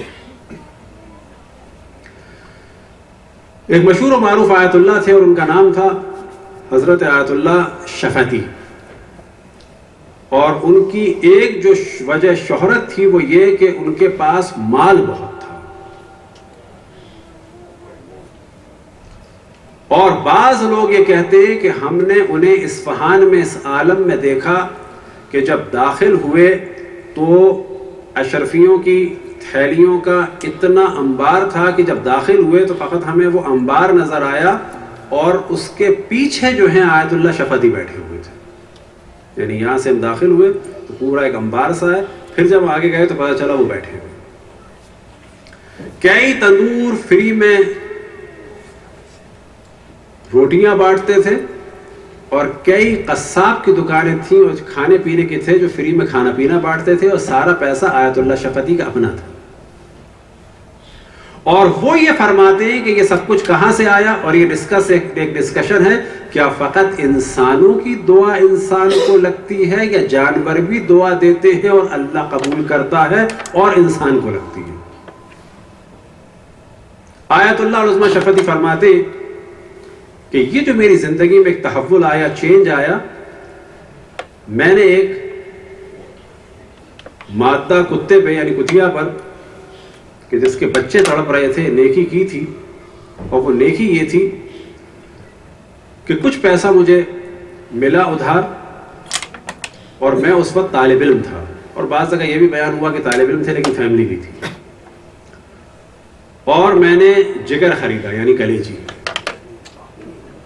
اور جب میں لا رہا تھا تو میں نے دیکھا قحط کا زمانہ ہے، جو زمانے میں بعض دفعہ قحط آتے تھے ظاہر، اور بچے بلک رہے ہیں اور ماں میں طاقت نہیں ہے. اور آیت اللہ شفتی کہتے ہیں کہ میرے خود حالات تنگ تھے، لیکن میں نے اسی وقت اللہ سے کہا کہ یا اللہ یہ مجھ سے شاید زیادہ ضرورت ہے. وجہ کیا تھی؟ اب اس میں بیلنس رہنا ہے، یہ نہ ہو کہ آپ اپنے جا کے گوشت خرید کتوں کو دینا شروع کر دیں گے. وہاں مسئلہ کیا تھا کہ نہ ان کے بچے مر رہے تھے، لیکن یہاں پر ان کے ذہن میں یہ آیا کہ یہ بچے مر جائیں گے، پھر تڑپتے ختم ہو جائیں گے. تو وہ کہتے ہیں کہ میں نے اس میں کچھ حصہ کاٹا اور اس کے سامنے ڈالا، اس میں کھانے کی طاقت ہی نہیں تھی اتنی. اب یہاں پہ سوال ہوتا ہے کہ جانور کا نجس ہونا الگ ہوتا ہے. وہ کہتے ہیں کہ میں نے اس کے پیسز کیے، اس کے منہ میں ڈالے، اس نے جب کھایا کچھ تو اس نے ایک دم سے ایسے اوپر دیکھا، اور آغا شفتی فرماتے ہیں کہ اس نے دیکھا اور مجھے ایسا لگا کہ ساری دنیا کی توجہ میری جانب ہو گئی. وہ فرماتے ہیں کہ میں گھر آیا، اب کتنا اس کو کھلایا، کتنا واپس لائے، اس میں بیلنس رکھنا ہے. بیوی بچوں کا نفقہ واجب ہے، کوئی ایسا نہ ہو کہ آپ میں سے وصیت کر جائے جی آوارہ کتوں کے لیے میں نے اپنے ملین وقف کر دیے. نہ، کہ جو غریب فقیر مسکین مومنین ہیں وہ مقدم ہے. جانور کہیں سے بھی کھا لیتا ہے، ہاں تڑپ رہا ہو تو دے دیں. یہ بار بار اب یوں کہہ رہے ہیں کہ بعض دفعہ لوگ ایک موضوع کو ڈسکس کریں بالکل بیلنس سے آؤٹ ہو جاتے ہیں، پتہ چلا کل ہی پتہ چلا جی جانوروں کو کسی نے $1 ملین دے دیا آپ میں سے، تو یہ نہ ہو۔ اب انہوں نے جو دیا وہ کہتے ہیں کہ میں گھر آیا، جب گھر آیا تو میرے ایک عزیز نے میرے وطن سے پیسے بھیجے، اب وہ پیسے ان کے تھے یا کیا تھے، بالآخر تحفے کے طور پہ بھیجے، اور کہا کہ میں شرعی طور پر تم پر واجب قرار دیتا ہوں کہ ان پیسوں کو کھانا نہیں ہے، تجارت میں لگانا ہے۔ اب یہ اللہ کی طرف سے ایک سلسلہ ہو رہا ہے کہ وہاں سے اس نے پیسے بھیجے، کچھ دن کے بعد ملے، اور اس آدمی نے جو پیسے دیے یہ کہا کہ ان کو رکھو، بے شک بعد میں دینا وہ کیا معاملہ تھا، لیکن قسم دی اور معاملہ کیا کہ شرعن میں تمہیں اجازت نہیں دیتا ہوں اس کے کھانے کی، صرف تم کو اجازت دے رہا ہوں کہ اس کو تجارت میں لگانا۔ اب آپ تصور کریں کہ وہ آدمی پیسے ایسے بھی بھیج سکتا تھا جو 1 سال میں ختم ہو جاتے، لیکن یہاں رحمت کا ایک جلوہ ہے کہ وہاں اللہ نے اس کے دل میں ڈالا کہ یہ پیسے تو میں بھیج رہا ہوں، تم پر جائز نہیں ہے ان کو کھانا، صرف تجارت میں لگانا۔ اور وہاں آغا شفقتی نے تجارت میں لگایا، اور اس کے بعد وہ برکت شروع ہوئی کہ آپ کے سامنے ذکر کیا کہ ان کے سامنے سونے چاندی کا انبار لگا ہوتا تھا۔ صلوات پڑھیں پر محمد۔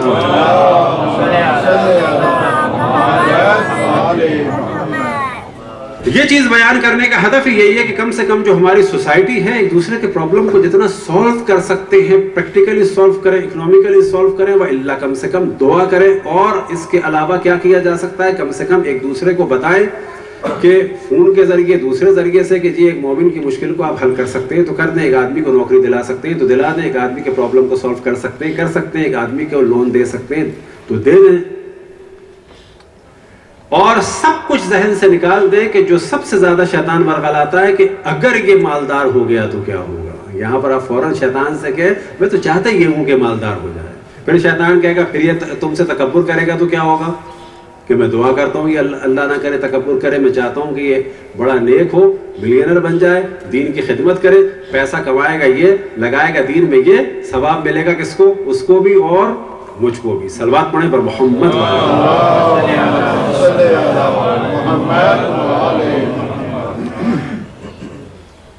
تو مومنین کے درمیان جو ڈیلنگ ہے، اور یہی وہ چیز ہے کہ جو محبت کو زیادہ کرتی ہے، اور یہی وہ چیز ہے کہ جو انسان کو عرش سے فرش پہ لے جاتی ہے، اور یہی وہ چیز ہے کہ جو دنیا میں بھی بلاؤں کی دوری کا سبب بنتی ہے اور آخرت میں درجات کی بلندی کا سبب بنتی ہے۔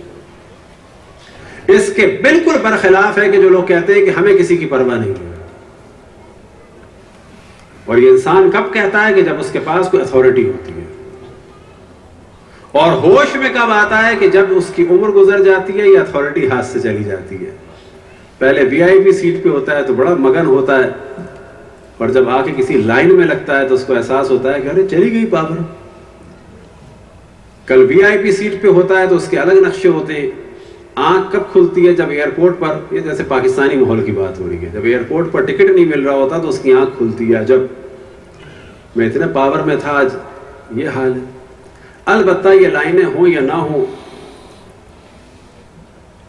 آگے کونوائے پیچھے کونوائے ہمارا بہت بڑا ہو یا نہ ہو، لیکن یہ آنکھ لائن میں کہیں لگے کھلے یا نہ کھلے، قبر میں ضرور کھلے گی، سب کی کھل جائے گی۔ اور روایت میں نقل ہوا الناس نائمون، انسان سو رہے ہیں، اذا ماتوا استيقظوا، مریں گے تو آنکھ کھلے گی ان کی۔ ہر انسان نہیں، اکثریت سو رہی ہے، اور جب مریں گے تو اس وقت پتہ چلے گا کہ کیا ہوا، اور اس دن احساس ہوگا کہ سارا کام ہی خراب ہو گیا۔ اور دعا کرنی چاہیے کہ خداوند تبارک و تعالیٰ، پھر میں عرض کروں کہ آپ سے 2 فٹ اوپر بیٹھیں تو قطعاً آپ سے اوپر نہیں ہے، ہمیں آپ کی دعا کی ضرورت ہے۔ ہم سب ایک دوسرے کے لیے دعا کریں کہ خداوند تبارک و تعالیٰ ہمیں توفیق دے کہ کام کو خالص طریقے سے انجام دے، خصوصاً اللہ کے بندوں، اور ان میں بھی خصوصاً جو اہل بیت علیہ الصلوۃ والسلام سے محبت کرتے، مودت رکھتے، ان کی مشکلات کو حل کریں، اور خداوند تبارک و تعالیٰ ہمیں اور زیادہ توفیق عطا فرمائے۔ صلوات پڑھیں بر محمد والے۔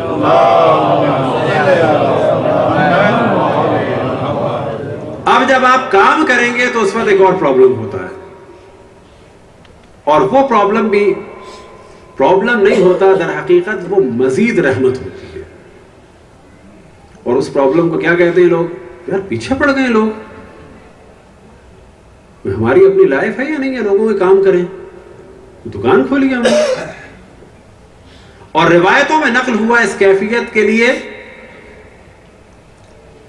وَمِن نِعَمِ اللَّهِ حَوَائِجُ النَّاسِ إِلَيْكُمْ, کہ اللہ کی نعمتوں میں سے ایک نعمت یہ ہے کہ اللہ کے بندوں کی حاجتیں تمہارے ذریعے سے پوری ہوں. بس یہ جو بار بار لوگ فون کر کے کہہ رہے ہیں کہ پلیز ایک ہمارا کام حل کر دیں, ہماری ایک مشکل کو حل کر دیں, دیکھیں ذرا پرابلم کو سالو کر دیں, یہ جھنجٹ نہیں ہے. خداوند تبارک و تعالی جو رب العالمین ہے ہمیں ربوبیت کی ایک صفت سے نواز رہا ہے کہ میں تمہیں طاقت دے رہا ہوں کہ میرے بندوں کے مسائل کو حل کرو. صلوات پڑھیں پر محمد والے.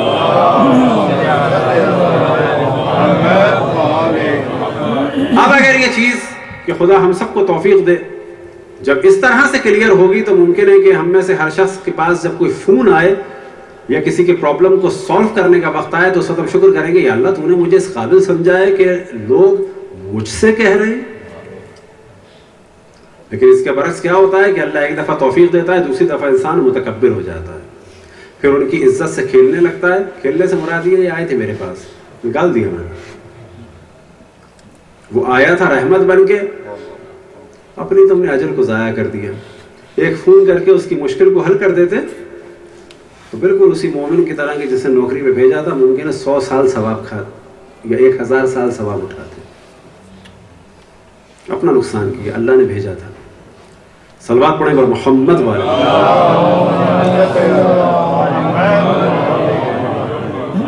اور یہی وہ جلوہ ہے کہ جو ائمہ کی سیرت میں نظر آتا ہے, حتیٰ اگر دشمن بھی ان کے سامنے محتاج ہو. کہ مشہور واقعہ ہے کہ جب شام سے معاویہ کے چاہنے والے باز آئے اور مدینے میں امام حسن علیہ السلام کی شان میں جسارت کی تو آپ نے نہ اپنے بابا کا دفاع کیا, نہ یہ بتایا کہ میں کون ہوں, نہ اپنے بھائی کا بتایا, بلکہ کہا کہ مسافر لگتے ہو. کھانا کھایا, جگہ ہے کوئی, لے گئے, اس کے پرابلم کو سالو کیا. اب جو ملتا ہے وہ یہ کہ یہ آدمی چینج ہو گیا. ممکن ہے کوئی کہے کہ امام کو تو پتا تھا چینج ہونا ہے تو کھلا دیا کھانا, لیکن آپ سوال کیا جائے کہ واقعا اگر یہ آدمی چینج نہ ہوتا پھر 20 گالیاں دیتا امام کو تو بھی امام خوش ہوتے کہ میں نے اس کے پرابلم کو سالو کیا اور ایک حجت تمام کی اس کو. لیکن ہم میں سے ایک بہت بڑی تعداد ایسی ہے کہ جو بغیر کچھ کیے بہت زیادہ جو ہے ریوارڈ چاہتی ہے پبلک سے کہ انسان ہمیں کچھ دے, جبکہ ہمیں سب اگر مانگنا چاہیے تو کس سے صرف اللہ سے. اور اگر ہمیں کچھ چاہیے تو کیا چاہیے کہ میں نے اس کی مشکل حل کی, اشرف الانبیاء اور ائمہ اہل البیت علیہم السلام مجھ پہ نظر کرم فرمائیں. صلوات پڑھیں پر محمد والے.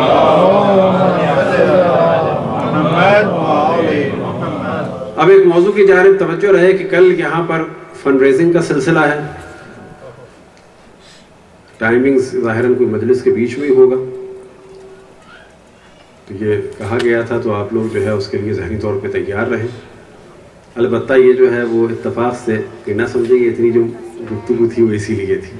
البتہ ظاہر ہے کہ یہ ذہن میں رکھیں کہ کسی بھی سینٹر کو چلانا ہو, اول تو ہر سینٹر ہمارا ہے. ایک پرابلم ہے جو ہماری کمیونٹی میں بہت عام ہے, کچھ سینٹر بہت اچھے بن چکے ہیں پوری دنیا میں بعض جگہ, اور ان کے پاس بہت پیسہ ہے. ان کا پرابلم کیا ہے کہ یہ ہمارے ممبرز نے دیے ہیں, یہ ہمارے پاس جمع ہے. اب وہ سوچتے ہیں کیا کیا جائے, بس یہ کھڑکی توڑوا دو, نہیں لگوا دو, اٹلی سے لگوا دو, ٹائل نکلواؤ تو گرینائٹ لگوا دو, گرینائٹ نکلواؤ تو مثلاً کچھ اور لگا دو. وہ یہ نہیں سوچتے کہ جتنے سینٹر ہیں چاہے وہ امریکہ میں ہوں چاہے اندرون سندھ میں ہوں وہ سب کس کے ہیں؟ سب ہمارے ہیں. تو ایک تو یہ کہ جب بھی خداوند تبارک و تعالیٰ آپ کو توفیق دے, خدا آپ سب کو جو ہے ملینر بنائے, بلینر بنائے, لیکن ہمیشہ جو نگاہ ہو بہت وسیع ہو کہ میں جہاں جہاں جو جو کر سکتا ہوں کروں. میرا کچھ نہیں ہے، یہ جو کچھ ہے جہاں بھی ہے یہ اہل بیت کا ہے. اب یہیں پر ایک موضوع آ جاتا ہے بعض دفعہ، اور یہ ہم نے کئی جگہ اس کو سنا کہ بھئی ہم تو اسی سینٹر میں جاتے ہیں، ہمارے بچے فلانے سیٹرڈے اسکول میں جاتے ہیں، وہاں کیوں دیں؟ گھوم پھر کے اپنی ہی ذات آ گئی. اب یہاں پہ سوال کیا جائے جو دوسرے سے ہے وہاں پر دے دیں تو کوئی برائی ہے؟ اب یہ اور بات ہے کہ جہاں پر انسان جاتا ہے اس کو مقدم کرے اور وہاں کی مشکلات کو حل کرے. لیکن جب خداوند تبارک و تعالیٰ آپ کو بہت زیادہ دے تو ہمیشہ اپنی نظر کو وسیع کرے. اللہ آپ کو دے تو افریقہ میں بھی توجہ دے، پاکستان انڈیا میں بھی توجہ دے، مختلف ممالک میں توجہ دیں، یہاں توجہ دیں، وہاں توجہ دیں، اور ہر دفعہ توجہ کے بعد یہ سوچے کہ جہاں جہاں پرچم حق کی سربلندی کے لیے تعلیم قرآن و اہل بیت کا سلسلہ جاری ہے وہاں وہاں میں نے اللہ کا شکر ہے کہ کسی نہ کسی طرح سے خدمت انجام دی. صلوات پڑھیں پر محمد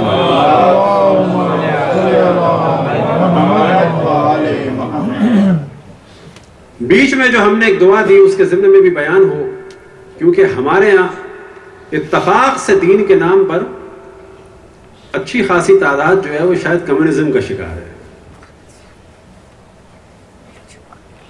اور دنیا یہ چاہتی ہے کہ ہم کیپٹلزم کی طرف جائیں. دل تو یہی چاہتا ہے، لیکن سوچتے ہیں شاید دین جو ہے وہ کمیونزم کا نام ہے. ایسا کچھ نہیں. یہ جو ہم نے کہا خدا آپ کو ملینر بنائے، بلینر بنائے، یہ کوئی بری دعا نہیں ہے. لیکن ہاں شرط یہ ہے کہ ہم ہمیشہ زیادہ کمانے کی آرزو میں رہیں. یہ بڑا اچھا ہے. اس کو عبادت کرنے کے لیے بس آپ یہ ذہن میں رکھ لیں کہ اس سے مجھے اپنے ماں باپ کے پرابلم کو سولو کرنا ہے، بیوی بچوں کے پرابلم کو سولو کرنا ہے، ان کو نعمتیں دینی ہے، اپنے گھر میں عبادت خداوند تبارک و تعالیٰ کو کرنا ہے، اس میں مہمانوں کا احترام کرنا ہے، اس میں اللہ سبحانہ و تعالیٰ کا اہل بیت معصوم اور معصومین کا ذکر کرنا ہے. اس کے بعد لوگوں کی مجھے خدمت کرنی ہے، اور جو سب سے اہم چیز ہے وہ یہ کہ میں جو کماؤں گا حلال طریقے سے کماؤں گا. اب اگر کوئی شخص حلال طریقے سے کماتا ہے اور بلینر بن جاتا ہے تو یاد رکھیں کہ اس کا حلال طریقے سے کمانا اور بلینر بننا یہ سب کچھ عبادت ہے. اب اگر وہ مال چھوڑ کے جاتا ہے، نیک کاموں میں لگاتا ہے، تو یہ خود اس کی عبادت ہے. تو وہ جو ہم نے عرض کیا کہ عام طور پہ لوگ کمیونزم کی جانب ایسا لگتا ہے کہ جی نہیں کمانا چاہیے، تو سوال یہ پیدا ہوتا ہے اسپتال بنانا، یتیم خانے بنانے، 50 قسم کے پروجیکٹ ہیں، ٹی وی کا پروجیکٹ ہے، مدرسے کا پروجیکٹ ہے، اسکولز کا پروجیکٹ ہے، امام بارگاہ کا پروجیکٹ ہے، مسجد کا پروجیکٹ ہے، دنیا بھر کے مختلف ممالک میں ہے. فرض کریں جو مومنین مارے جا رہے ہیں ان کے گھر والوں کو سپورٹ کرنا ہے، جو مومنین قید ہو گئے ہیں ان کے لیے وکلا کرنے، ہزاروں لاکھوں قسم کے پروجیکٹ ہیں. کیا یہ بغیر پیسے کے ہو سکتے ہیں؟ اب اگر کسی کے ذہن میں یہ ہو کہ یا اللہ میں حلال طریقے سے کمانا چاہتا ہوں، اس میں سے سب نہیں لگاؤں گا، اس میں سے واجبات کو ادا کروں گا، زکوٰۃ دوں گا، خمس دوں گا، فطرہ دوں گا، صدقات دوں گا، مستحب صدقات دوں گا، اور پھر اس کے علاوہ جو ہے مومنین کی مشکلات کو حل کروں گا، اپنی بیوی کو سکون دوں گا، اچھے پرس دلاؤں گا، لیکن $20,000 والا نہیں دلاؤں گا. وہ ارب پتی آدمیوں کو پیسہ دینا ہے. یہ کام چھوٹی برانڈ چل جائے کوئی اتنا مسئلہ نہیں. جو بڑی بڑی برانڈ ہے اس کو میں کہتا ہوں ارب پتی لوگوں کو ہم ایک ڈونیشن دے رہے ہیں، اس کے بدلے وہ ہمیں کتنا سا مونوگرام دے دیتا ہے، یہ لگاؤ خوش ہو جاؤ.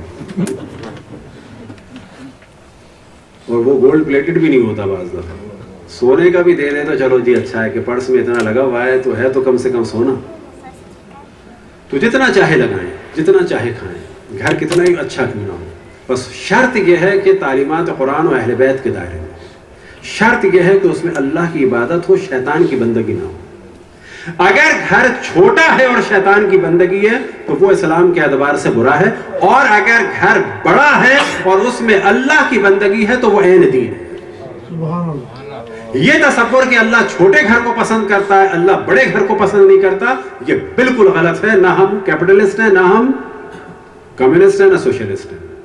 اسلام میں معیار ہے ان اکرمکم عند اللہ اتقاکم، کہ تم میں سے بہترین وہ ہے کہ جو زیادہ متقی ہے. اور تقوی کی علامت کیا ہے؟ تقوی کیا چیز ہے؟ واجبات پر عمل کرنا، حرام سے بچنا۔ اب اگر آپ کا گھر بہت بڑا ہے، اس میں مہمانوں کا احترام ہوتا ہے، اس میں خداوند تبارک و تعالیٰ کی عبادت ہوتی ہے، اس میں گناہوں سے بچا جاتا ہے، اس میں ماں باپ کا احترام ہوتا ہے، اس میں بیوی بچے سکون سے رہتے ہیں، اس میں عزیز و رشتہ دار کا احترام ہوتا ہے، شریعت کے مطابق ہیں، بے شک آپ سکون سے سوتے ہیں، 20 قسم کی آپ کے پاس جو ہیں نعمتیں ہیں، لیکن یہ سب کچھ عبادت ہے۔ یہ جو ذہن میں ہے لوگوں کے کہ ہم کیوں کمائیں اور کمانا دنیا داری، یہ بالکل غلط ہے۔ اصل چیز شریعت میں چل رہی ہے۔ اگر کسی نے $100 کمائے شریعت پہ نہیں چلا تو کوئی کمال نہیں کیا، کسی نے 1 ملین کمائے شریعت پہ چلتے ہوئے تو وہ مومن ہے۔ تو اس کو اپنے ذہن سے بالکل نکال دیں۔ بالکل اسی طرح سے آپ میں سے ممکن ایک آدمی عمر کے اس مرحلے میں پہنچ چکا ہو کہ کہا کہ میں نے بڑا کما لیا، اب نہیں کماتا۔ بعض لوگ اپنا بزنس وائنڈ اپ کرتے ہیں، میں نے ہمیشہ ٹوکا کہ بھائی کما لیا نا بینک میں، اب مزید کما لو کہ اس سے مومنین کو دیں گے، مزید کما لو کہ اب اس سے خالی تبلیغات کریں گے امام زمانے کی، بیٹھتے کیوں ہو فارغ؟ تمہارے لیے ہو گیا نا پورا۔ آج سے نیت کر لو کہ یا امام حسین، آج سے جو میں کما رہا ہوں وہ آپ کے مکتب اور مذہب اور آپ کے چاہنے والوں کے لیے، فارغ نہ بیٹھو۔ کس نے کہا کہ صرف نماز پڑھنا عبادت ہے؟ واجب نماز پڑھیں، نوافل پڑھیں، فرض کریں، باقی دن آپ آفس میں رہیں۔ اب اگر آپ آفس میں رہتے ہیں، بلکہ سوال کر لیا جائے، ایک آدمی اپنا بزنس چھوڑ کے بیٹھتا ہے کہ میرے پاس اچھا خاصا ہو گیا ہے، بچے کما رہے ہیں، اب مجھے ضرورت نہیں ہے، اور وہ لمیٹڈ اس پہ رہ جاتا ہے، اب وہ چاہے $1 ملین ہی ہو یا 10 ملین ہو، اس سے سوال کیا جائے اگر تم اس کے بدلے آج سے آئمہ سے معاملہ کر لو کہ اب میں جو کماؤں گا، فرض کریں میں تو چھوڑ ہی چکا تھا، لیکن اب جو کماؤں گا وہ آپ کے لیے، آپ کے چاہنے والوں کے لیے، آپ کے مذہب کے لیے، آپ کے مکتب کے لیے، تو یاد رکھیں اب اگر یہ آدمی کمانے کی ایبلٹی رکھتا ہے اور ملینوں کمائے، اس کے برعکس سے بیٹھ کے تلاوت قرآن کرے، نمازیں پڑھے، تو ثواب کس میں زیادہ ہے؟ کمانے میں زیادہ ہے۔ وجہ کیا ہے کہ نماز کا فقط اس کو فائدہ ہوگا، لیکن جب کمائے گا تو اس سے مذہب کو اور دین کو فائدہ ہوگا۔ تو یہ وہ کنفیوژنز ہیں جو مومنین کے ذہن میں ہیں، بعض دفعہ بالکل رہبانیت کی جانب چلے جاتے ہیں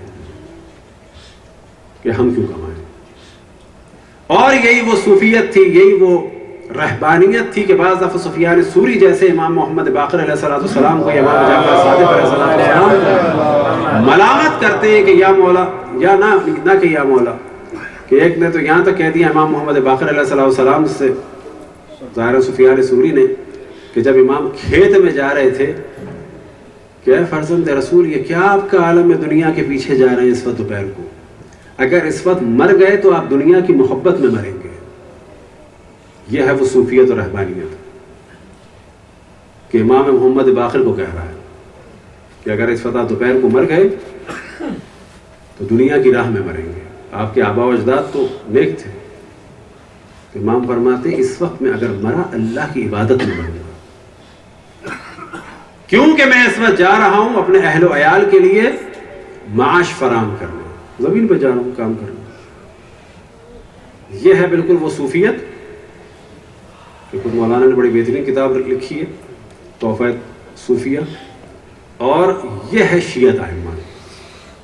بی پریکٹیکل، ہدف کیا ہو کہ کیا کرنا ہے، صلوات پڑھیں پر محمد والے۔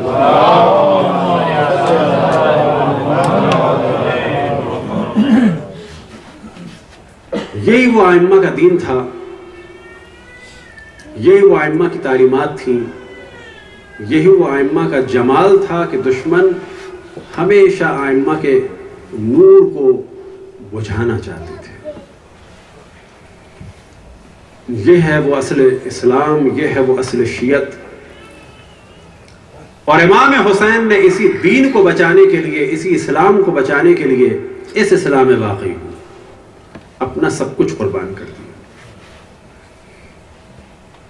کل انشاءاللہ حضرت علی اصغر کے مصائب بیان ہوں گے، اور انشاءاللہ موضوع رہے گا اگر زندگی رہی تو توسل۔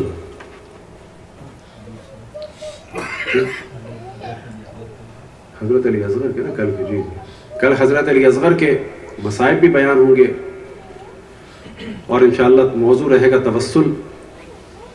لیکن آج کے دن کچھ اور بچوں کا بھی ذکر ہو، اور جیسے کہ ہم نے توجہ دلائی کہ کیونکہ ہم فقط رسوم پہ چل رہے ہیں اور مصائب کا ٹچ دے کے چلے جاتے ہیں اور اتنا عرصہ گزر گیا، اگر ہم شہدائے کربلا سے آشنا نہ ہوں تو پھر کون ہوگا؟ اور اگر اسی شہادت کے ایام میں ان کا ذکر ہم نہ کریں تو کون کرے گا؟ لیکن افسوس کے ساتھ کیا کہ لوگ کہتے ہیں یہ تو رسم نہیں تھی، ہم نے تو نہیں سنے تھے، ہمیں تو نہیں معلوم تھا۔ کربلا کے شہداء میں جو کم سن تھے ان میں سب سے بلند مقام جو ہے وہ حضرت علی اصغر کا ہے، جو کثرت سے ائمہ علیہ السلام کی روایت میں نقل ہے، اور وہ انشاءاللہ کل مصائب بیان ہوں گے۔ لیکن کچھ اور بچوں کا بھی بڑا اختصار کے ساتھ ہم ذکر کریں۔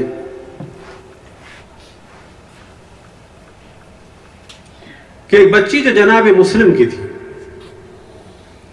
دو طفلان مسلم وہ کہ جن کے مصائب بیان ہو چکے،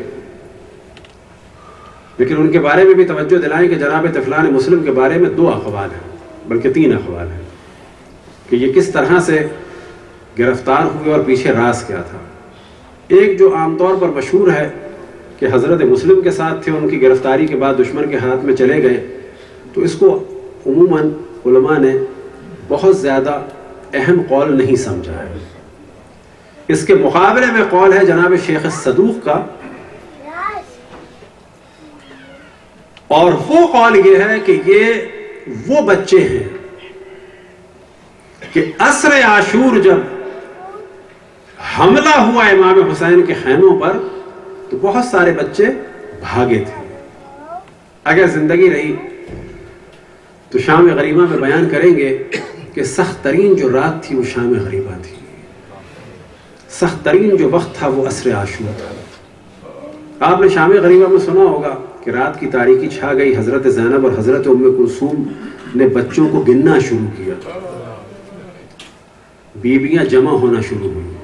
میں ہمیشہ کہتا ہوں کہ مصائب کے لیے اتنا کافی ہے کہ بیویاں جمع ہونا شروع ہوئی، بس کافی ہے مصائب ہے۔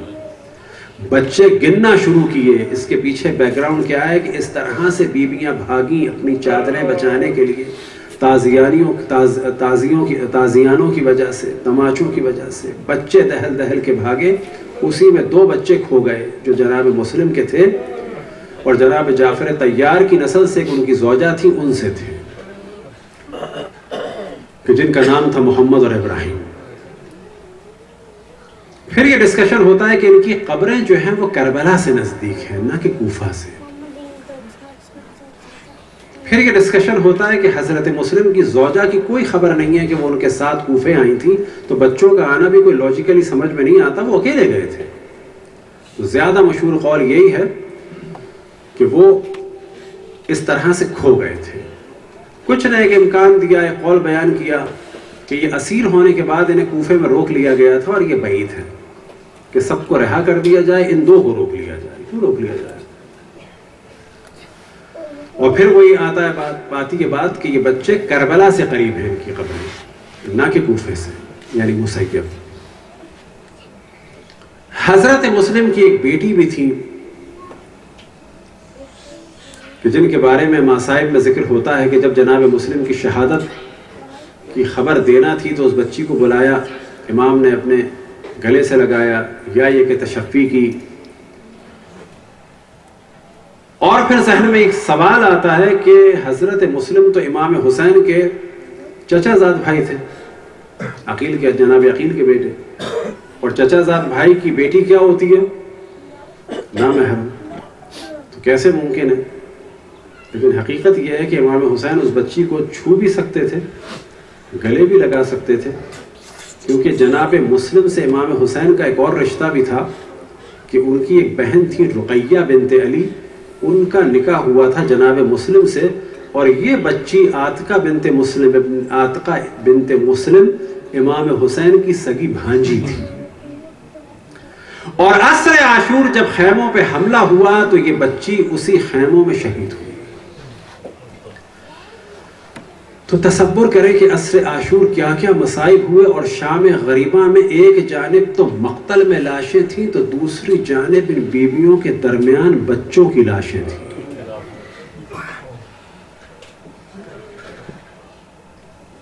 اور جناب مسلم کے ایک بھائی تھے کہ جن کا نام تھا عبد الرحمن ابن مسلم.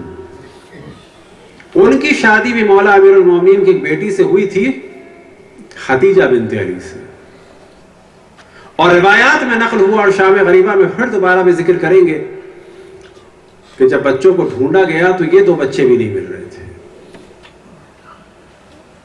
تو جناب زینب اور جناب ام کلثوم نے بچوں کو ڈھونڈنا شروع کیا. تو مقاتل میں نقل ہوا کہ بیابان میں جو جھاڑیاں ہوتی ہیں ان میں سے ایک جھاڑی کا نام ہے مغیلان.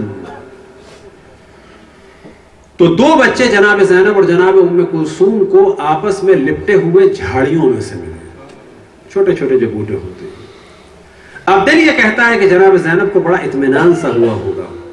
کس چیز کا اطمینان؟ کہ چلو یہ 2 بچے زندہ ہیں، آپس میں لپٹے ہوئے، اپنی بہن کے پاس لے جائیں گے. کس بہن کے پاس؟ خدیجہ بنت علی کے پاس، جس کا شوہر عبد الرحمن ابن عقیل کہ جو حضرت مسلم کے بھائی تھے انہیں قتل کر دیا گیا کربلا میں. لیکن مقاتل میں بیان ہوا کہ جب جناب زینب اور جناب ام کلثوم نے اب کیا کیفیت ہوگی کہ بڑے اطمینان سے آگے بڑھ کے بچوں کو آغوش میں لینا چاہا ہوگا، لیکن روایات میں نقل ہوا جب انہیں ہاتھ لگایا تو وہ گر گئے، مر چکے تھے. پھر رات کی تاریکی میں جسے ہم کہتے ہیں شام غریباں، اس سے بڑھ کر کوئی سخت رات اہل بیت پہ نہیں گزری. اسی رات میں جناب زینب اور جناب ام کلثوم ان 2 بچوں کو کہ جو عبد الرحمن ابن عقیل کے بچے تھے، جناب مسلم کے بھائی کے بچے اور مولا امیر المومنین کے نواسے تھے، امام حسین کے بھانجے تھے، خدیجہ بنت علی کے بچے تھے، ایک کا نام تھا سعاد، ایک کا نام تھا عقیل. ان کی لاشوں کو لے کے کس طرح سے آئی ہوں گی اس رات کی تاریکی میں شام غریبہ میں اور گریہ کرتی ہوئی بیویوں کے سامنے. سمجھ میں نہیں آتا کہ جناب زینب نے کس طرح سے ان بچوں کو ظاہر کیا ہوگا خدیجہ بنت علی کے سامنے کہ یہ سہمے ہوئے بچوں کی لاشیں. انہی بچوں میں 2 بچیاں تھیں کہ جو امام حسن کی نسل سے تھیں یا امام حسن کی بیٹیاں تھیں، اور بعض جگہ بیان ہوا کہ امام حسن کی نسل سے تھیں. ایک کا نام تھا ام الحسن اور ام الخیر. یہ بھی جب خیموں میں حملہ ہوا تو اس میں شہید ہو گئی. اور ایک بچے کے ذکر کو مصائب کی صورت میں بیان کرتے ہیں. وہ بچہ تھا امام حسن کی نسل سے اور اس کا نام تھا عبداللہ ابن حسن. اور یہ عبداللہ ابن حسن امام حسین علیہ السلام سے بہت زیادہ نزدیک تھا اور امام حسین علیہ السلام کا عاشق تھا. ایک وقت آیا کہ جب امام حسین علیہ السلام زلجرے پہ نہ رہے بلکہ زمین کربلا پہ آ گئے اور امام پر وار ہونے والا تھا، تو امام حسن کا یہ بچہ کہ جس کا نام تھا عبداللہ ابن حسن وہ خیمے سے نکلا. بیویوں نے روکنا چاہا لیکن اس بچے کو روک نہ سکی. دوڑا دوڑا امام حسین کے پاس پہنچا. جناب علی اصغر کی شہادت ہو چکی ہے. جو سب سے آخر میں امام حسین کی آغوش میں شہادت ہوئی ہے وہ عبداللہ ابن حسین کی ہوئی ہے، اور اس عالم میں ہوئی ہے کہ جناب زینب سلام اللہ علیہا کا ایک جملہ ملتا ہے کہ اور کہیں وہ سننے کو نہیں ملتا. جب یہ واقعہ ہوا تو جناب زینب نے ایک جملہ کہا کہ اے کاش میں اس منظر کو دیکھنے سے پہلے مر چکی ہوتی.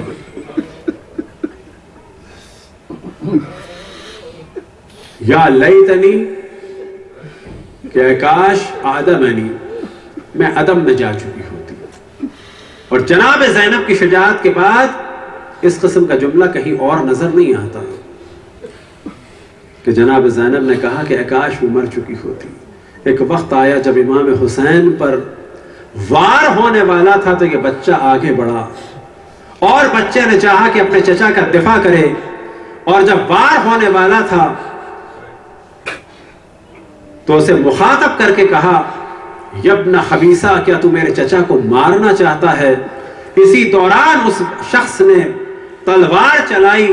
عبداللہ ابن حسن نے اپنے ہاتھوں سے روکنا چاہا تو روایتوں میں نقل ہوا کہ ہاتھ کٹ گئے اور کھال میں معلق ہو گئے. امام حسین نے بچانا چاہا لیکن بچا نہ سکے. اس بچے کو اپنی آغوش میں لے لیا. اسی دوران ایک نیزہ چلا، اس بچے کو مارا گیا اور یہ بچہ دنیا سے رخصت ہوا امام حسین کی آغوش میں.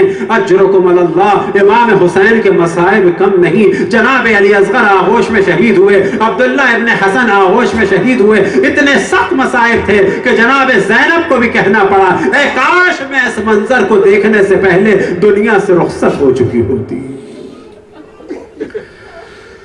یا اللہ جس جس نے رسول اللہ جناب سیدہ اور ائمہ پہ ظلم کیا ان سب پہ لعنت فرما۔ ماتم حسین